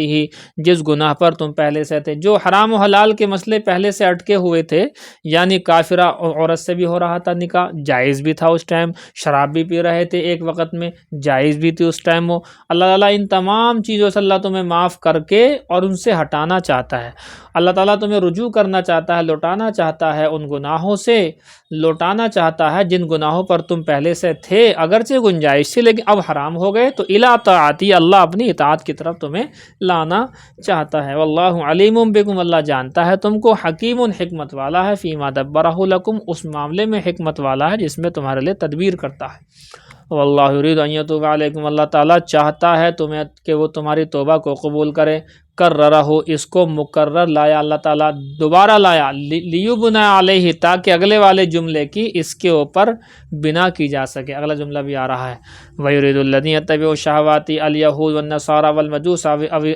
الزُّنَاةِ فرماتے ہیں اور چاہتے ہیں وہ لوگ جو خواہشات کی اتباع کرتے ہیں، شہوتوں کی اتباع کرتے ہیں، کون کون یہودی ہیں جو خواہشات کی اتباع کرتے ہیں، والنصارہ اور عیسائی ہیں، والمجوس اور مجوسی کسے کہتے ہیں؟ آتش پرست، آگ کے پجاری کو کہتے ہیں، یہ دو خدا مانتے ہیں، ایک اچھائی کا خدا مانتے ہیں، ایک برائی کا خدا مانتے ہیں، یزدان اور اہرمن یہ خدا ہیں، ایک اچھائی کا خدا، یہ دو خدا مانتے ہیں، یزدان اور اہرمن، اچھائی کا برائی کا الگ الگ، اوی زناتی یا زناکار لوگ جو ہوتے ہیں یہ اتباع کرتے ہیں خواہشات کی، ان تمیلو میلن عظیمہ وہ لوگ تو یہ چاہتے ہیں کہ تم بڑے بری طریقے سے مائل ہو جاؤ، یعنی حق سے مائل ہو جاؤ، تعدلو عن الحق کی حق سے تم مائل ہو جاؤ، ہٹ جاؤ، بارتکاب ما حرم علیکم ان چیزوں کا ارتکاب کر کے کہ جو تمہارے اوپر حرام کی گئی ہیں، فتکونوا مثلہم اور تم ان کے جیسے ہو جاؤ، ان کے جیسے خراب ہو جاؤ، یہ تو چاہتے ہیں کفار و مشرکین، یہود و نصارہ، مجوسی اور زناکار لوگ بھی یہ سب چاہتے ہیں، یرید اللہ ان یخفف عنکم یہ ہے جی، دیکھو یہاں لفظ آیا اویل والمجوس کے آگے اویز زنات کا لفظ، زناکار لوگ یہ چاہتے ہیں کہ لوگ ہمارے جیسے بنے، تو اسی لیے وہ جملہ آپ نے سنا ہوگا، میرا جسم میری مرضی، میرا جسم میری مرضی، یہ جو ہے نعرے لگتے رہتے ہیں یورپ میں، خاص طور سے جو بے حیا قسم کے لوگ ہوتے ہیں مرد عورتیں، وہ اس طرح کی اس طرح کی جو ہے باتیں ان کی زبان پر آتی ہیں، وہ اسی وجہ سے آتی ہیں چونکہ ان کی چاہت یہ ہے کہ سب ہمارے جیسے حرامی ہو جائیں، اب آپ بتائیے تو ہوگا کس طریقے؟ سارے حرامی ہو جائیں گے تو اس سے تو معاشرہ تباہ و برباد ہو جائے گا۔ سمجھ میں آئی جی بات؟ یہاں ایک بات سنو، غور سے سننے کی بات ہے۔ اسی سے ہوا ہے فادرس ڈے کی ایجاد ہوئی ہے۔ فادرس ڈے سمجھتے ہیں نا آپ؟ فادرس ڈے، مدرس ڈے، ٹیچرس ڈے، ان میں سے ایک کیا ہے؟ فادرس ڈے، باپ کا دن۔ آج باپ کا دن ہے بھائی، یہ کیا ایک چیز ہے؟ اصل میں یورپ امریکہ ادھر کے جو علاقے ہیں، یورپ بھی اور امریکہ کانٹیننٹ بھی اور یورپ کانٹیننٹ، یہ بہت سارے ملک ہیں۔ ان ملکوں کے اندر شادی بیاہ کا رواج تو ہے نہیں، بنا شادی کے رہنے کا رواج ہے۔ دوسرا یہ ہے کہ شادی کرتے بھی ہیں تو طلاق بہت جلدی ہو جاتی ہے۔ طلاق کی ہونے کی ریشیو سب سے زیادہ ہے یہاں، بے انتہا۔ وجہ یہ ہے کہ جیسے مرد کو طلاق کی اجازت ہے، ایسے وہاں پر عورت کو بھی اس کی اجازت ہے۔ اب ایک تو مرد ہی بہت طلاق دے دیتے ہیں، اب عورت کو بھی اجازت ہوگی تو ڈبل طلاق لگے گی نا۔ اگر یہ چھوڑے گا تو وہ دے دے گی، اور وہ نہ دے گی تو یہ دے دے گا، تو اس لیے طلاق کی شرح وہاں پر زیادہ ہوتی ہیں۔ ایک شخص، یورپین شخص یا امریکن شخص اگر شادی بھی کرے تو اپنی زندگی میں کم سے کم 5-6 عورتوں سے شادی کرتا ہی کرتا ہے۔ اب آپ بتائیے، پہلی شادی ہوئی، اس سے ایک بیٹا ہوا، کوئی بھی نام رکھا، مان لیجیے جون نام رکھ دیا، جون نام کا بیٹا ہو گیا۔ اب یہ جون ہو گیا، اس کے بعد چند مہینے تک یہ شادی بیاہ رہا، اور اس کے بعد پھر اس کی جو ماں ہے، ماں نے اسے چھوڑ دیا، شوہر کو چھوڑ دیا۔ اس عورت نے اپنے شوہر کو چھوڑا اور چند دنوں کے بعد اور کسی سے کر لیا نکاح۔ اب یہ اس کے پاس رہ رہی ہے۔ تو ابھی جو بچہ ہے جون، اس کا باپ تو وہ ہے جس کو وہ چھوڑ چکی ہے۔ اب یہ چھوٹا گیا تو باپ کی تو محبت رہتی ہے، یا باپ کو اپنی اولاد سے تو محبت رہے گی، تو گورنمنٹ کا رول ہے کہ کوئی کسی کو اپنی اولاد سے ملنے سے نہیں روک سکتا۔ تو وہ جو جون کا ابا ہے وہ اس سے کبھی کبھی آ کر کے ملتا بھی ہے۔ اسی طریقے سے اب یہ بچہ بڑا ہوتا رہے گا جون، اس کی ماں نے وہاں بھی شادی کر لی، وہاں بھی اس کا ایک بیٹا ہو گیا، وہاں بھی اور کچھ نام رکھ لو آپ، جو بھی رکھنا، جوسف رکھ لو، اس طرح کے نام ہوتے ہیں وہاں، جون جوسف۔ اب اس کی ماں نے اسے بھی چھوڑ دیا، چھوڑ کر کسی اور کے پاس چلی گئی، اب وہ وہاں پر رہنے لگی۔ اب وہاں رہ رہی ہے تو ابھی 2 ہو گئے نا، ابھی ان دونوں کے باپ ہیں الگ الگ، ان دونوں کے باپ الگ، باپ بیٹے سے ملتے ہیں، لیکن ماں اس کی، چونکہ اس کی بیوی تو ہے نہیں اب، وہ اس سے نہیں مل سکتا، لیکن اپنی اولاد سے وہ لوگ ملتے ہیں۔ ایسے ہی 3 4 5 تک لائن ہو جاتی ہے، باپ ہر بچے کا الگ الگ ہو جاتا ہے۔ تو اب یہ کیا کرتے ہیں، سال میں ایک دن رکھتے ہیں کہ جس میں وہ باپ اپنے بیٹے سے ملتا ہے۔ سمجھ لینا غور سے اس بات کو، ورنہ یہ بات آپ کو ملے گی نہیں اس طرح سے کہ فادرس ڈے کی ایجاد کہاں سے ہوئی۔ تو امریکن لوگوں نے، یورپین لوگوں نے اس بات کو ایجاد کیا کہ بھئی یہ جو باپ ہے یہ اپنی اولاد سے تو ملے گا، چونکہ یہ آپ کے جو ہے گورنمنٹ سے بھی اس کو باقاعدہ لکھت میں رہتا ہے کہ یہ بیٹا اس کا ہے اور وہ بیٹا اس کا ہے۔ تو اس عورت نے 4 سے کیا نکاح الگ الگ وقتوں میں، تو 4 سے 4 بیٹے ہوئے ہیں، تو 4 باپ بن گئے۔ اب یہ جو اولاد سے اپنی ملنے کے لیے آتے ہیں تو ایک دن رکھ لیتے ہیں اپنا، یہ کہ فلاں دن رکھ لو۔ تو انہوں نے اپنے طور پر کیا ہو دن جو ہوتا ہے، یہ فادرس ڈے جو ہوتا ہے، کون سی ڈیٹ کا ہو، ذرا بتائیے، کوئی کسی کو یاد ہے؟ فادرس ڈے جو ہوتا ہے وہ کس ڈیٹ کا ہوا کرتا ہے؟ دھیان ہے کسی کو؟ فادرس ڈے، ایک منٹ، لو جی نوٹ کر لو اس کو، یہ ہے جی جون میں ہوتا ہے، جون، ایک منٹ آل پہ کرتے ہیں، یہاں آئے گا 15 جون۔ کیا ہوتا ہے؟ نہیں 15 نہیں، 16 آ رہا ہے، 16 جون کو ہوتا ہے جی، ورلڈ لیول پر ہوتا ہے، نہیں سمجھے؟ 16 جون کو ہوتا ہے، اور 1907 سے شروع ہوا ہے، 1907 سے پہلی بار فادرس ڈے منانا شروع ہوا ہے۔ اب آپ اس کو نوٹ کریں، 1907 سے شروعات ہے، اور 16 جون سے جو ہے ہر سال کی 16 جون کو ہوتا ہے۔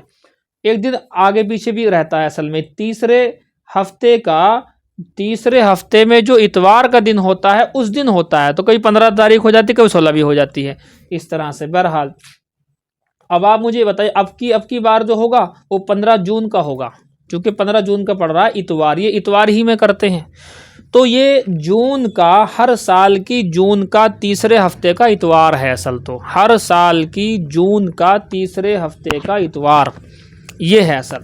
تو اب کے جو آئے گا وہ 15 جون کا ہوگا۔ اب یہ لوگ کیا کرتے ہیں، جب کئی سارے تو ہو رہے بیٹے، کئی سارے ہو رہے باپ، تو وہ باپ اپنے اپنے بیٹوں سے ملنے کے لیے 15 جون یعنی ہر سال کی جون کے تیسرے ہفتے کا اتوار طے کر لیا۔ یورپین لوگوں نے، امریکن لوگوں نے، ان لوگوں نے جو ہے طے کیا ہوا ہے۔ اب یہ اپنے اپنے بیٹوں سے ملتے ہیں، ان کو تحفے دیتے ہیں، تحائف دیتے ہیں، اور یہ جو بچہ ہے یہ اپنے باپ سے ملتا ہے، تحفے تحائف لیتا ہے، یہ ہوتا ہے۔ اب بتائیے اس معاشرے کے اندر کتنی خرابی ہے، کتنی خرابی ہے۔ اس خرابی کی وجہ سے فادرس ڈے کی ایجاد ہوئی ہے۔ فادرس ڈے کی ایجاد خباثتوں پر مبنی ہے۔ جب وہ بار بار چھوڑ رہی ہے، بار بار کسی اور کے پاس جا رہی ہے، کبھی جو ہے ایک عورت 10 کے پاس رہ رہی ہے، کبھی 20 کے پاس رہ رہی ہے، تو کہاں تک ہوگا؟ تو بدتمیزی ہے، جہالت ہے، تو اسی کی وجہ سے ایجاد ہوا ہے فادرس ڈے۔ ہمارے ہاں کیا ہے؟ ہمارے اسلام میں every day is fathers day, روزانہ فادرس ڈے ہے۔ باپ کی عزت، احترام، باپ سے ملنا، محبت، پیار روزانہ ہے۔ یہاں تو ایوری ڈے از مدرس ڈے، روزانہ ہی مدر ڈے ہے۔ ماں کو محبت کرنا، ماں سے ملنا، ماں سے محبت کی باتیں کرنا، ماں کو جو ہے چیزیں دینا، انہیں جو ہے کھانا کھلانا، ان سے ساری چیزوں کو ان سے پوچھنا، ضرورتوں کی دیکھ بھال کرنا، یہ سب ہمارے ہاں روز کا ہے۔ تو انگریزوں کے یہاں سے یہ چیز آئی ہے، اور اس کی وجہ جو ہے بدتمیزی، جہالت اور نکاحوں کا اس طریقے سے گڑبڑ ہونا، اور دوسرے طریقے سے جو ہے عورتوں کے شوہروں کو طلاق دینے کی وجہ سے، کسی اور کے پاس رہنے کی وجہ سے ساری کی ساری خرافات پیدا ہوئی ہیں۔ تو اس لیے ہمارے معاشرے میں فادرس ڈے کی گنجائش نہیں ہے۔ یہ فادرس ڈے منانے والے بہت ہی خراب قسم کے لوگ ہیں۔ جو منا رہا ہے اسے یہ بھی نہیں پتہ ہے کہ کیوں منا رہا ہوں۔ نہیں سمجھے جی آپ بات؟ تو فادرس ڈے کا بیک گراؤنڈ سمجھ میں آیا آپ کی؟ یہ ہے فادرس ڈے، جو بڑی چاہت سے لوگ باغ مناتے ہیں۔ اس دن چھٹی بھی رہتی ہے ان لوگوں کی، اور تمام کے تمام لوگ جو ہے اس کے لیے تحفے تحائف کا انتظام کرتے ہیں۔ لیکن تحفے تحائف کا انتظام کرتے ہیں، بدتمیزیوں کا کوئی انتظام نہیں کرتے۔ یہ لوگ جو بدتمیزیں چل رہی ہیں وہ چل ہی رہی ہیں۔ یہ ہے بات میں آپ سے کہہ رہا تھا، فَتَكُونُوا مِثْلَهُمْ، کہ وہ چاہتے ہیں، یہ بدتمیز قسم کے لوگ، یہودی نصارہ مجوسی زانی لوگ، یہ چاہتے ہیں سب ہمارے جیسے ہو جائیں۔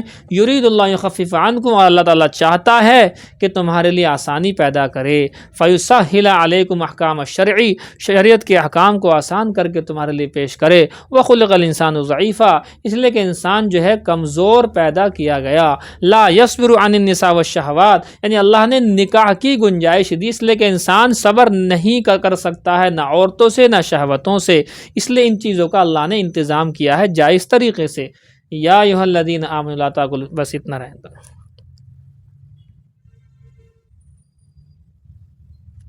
بس کریں یہ۔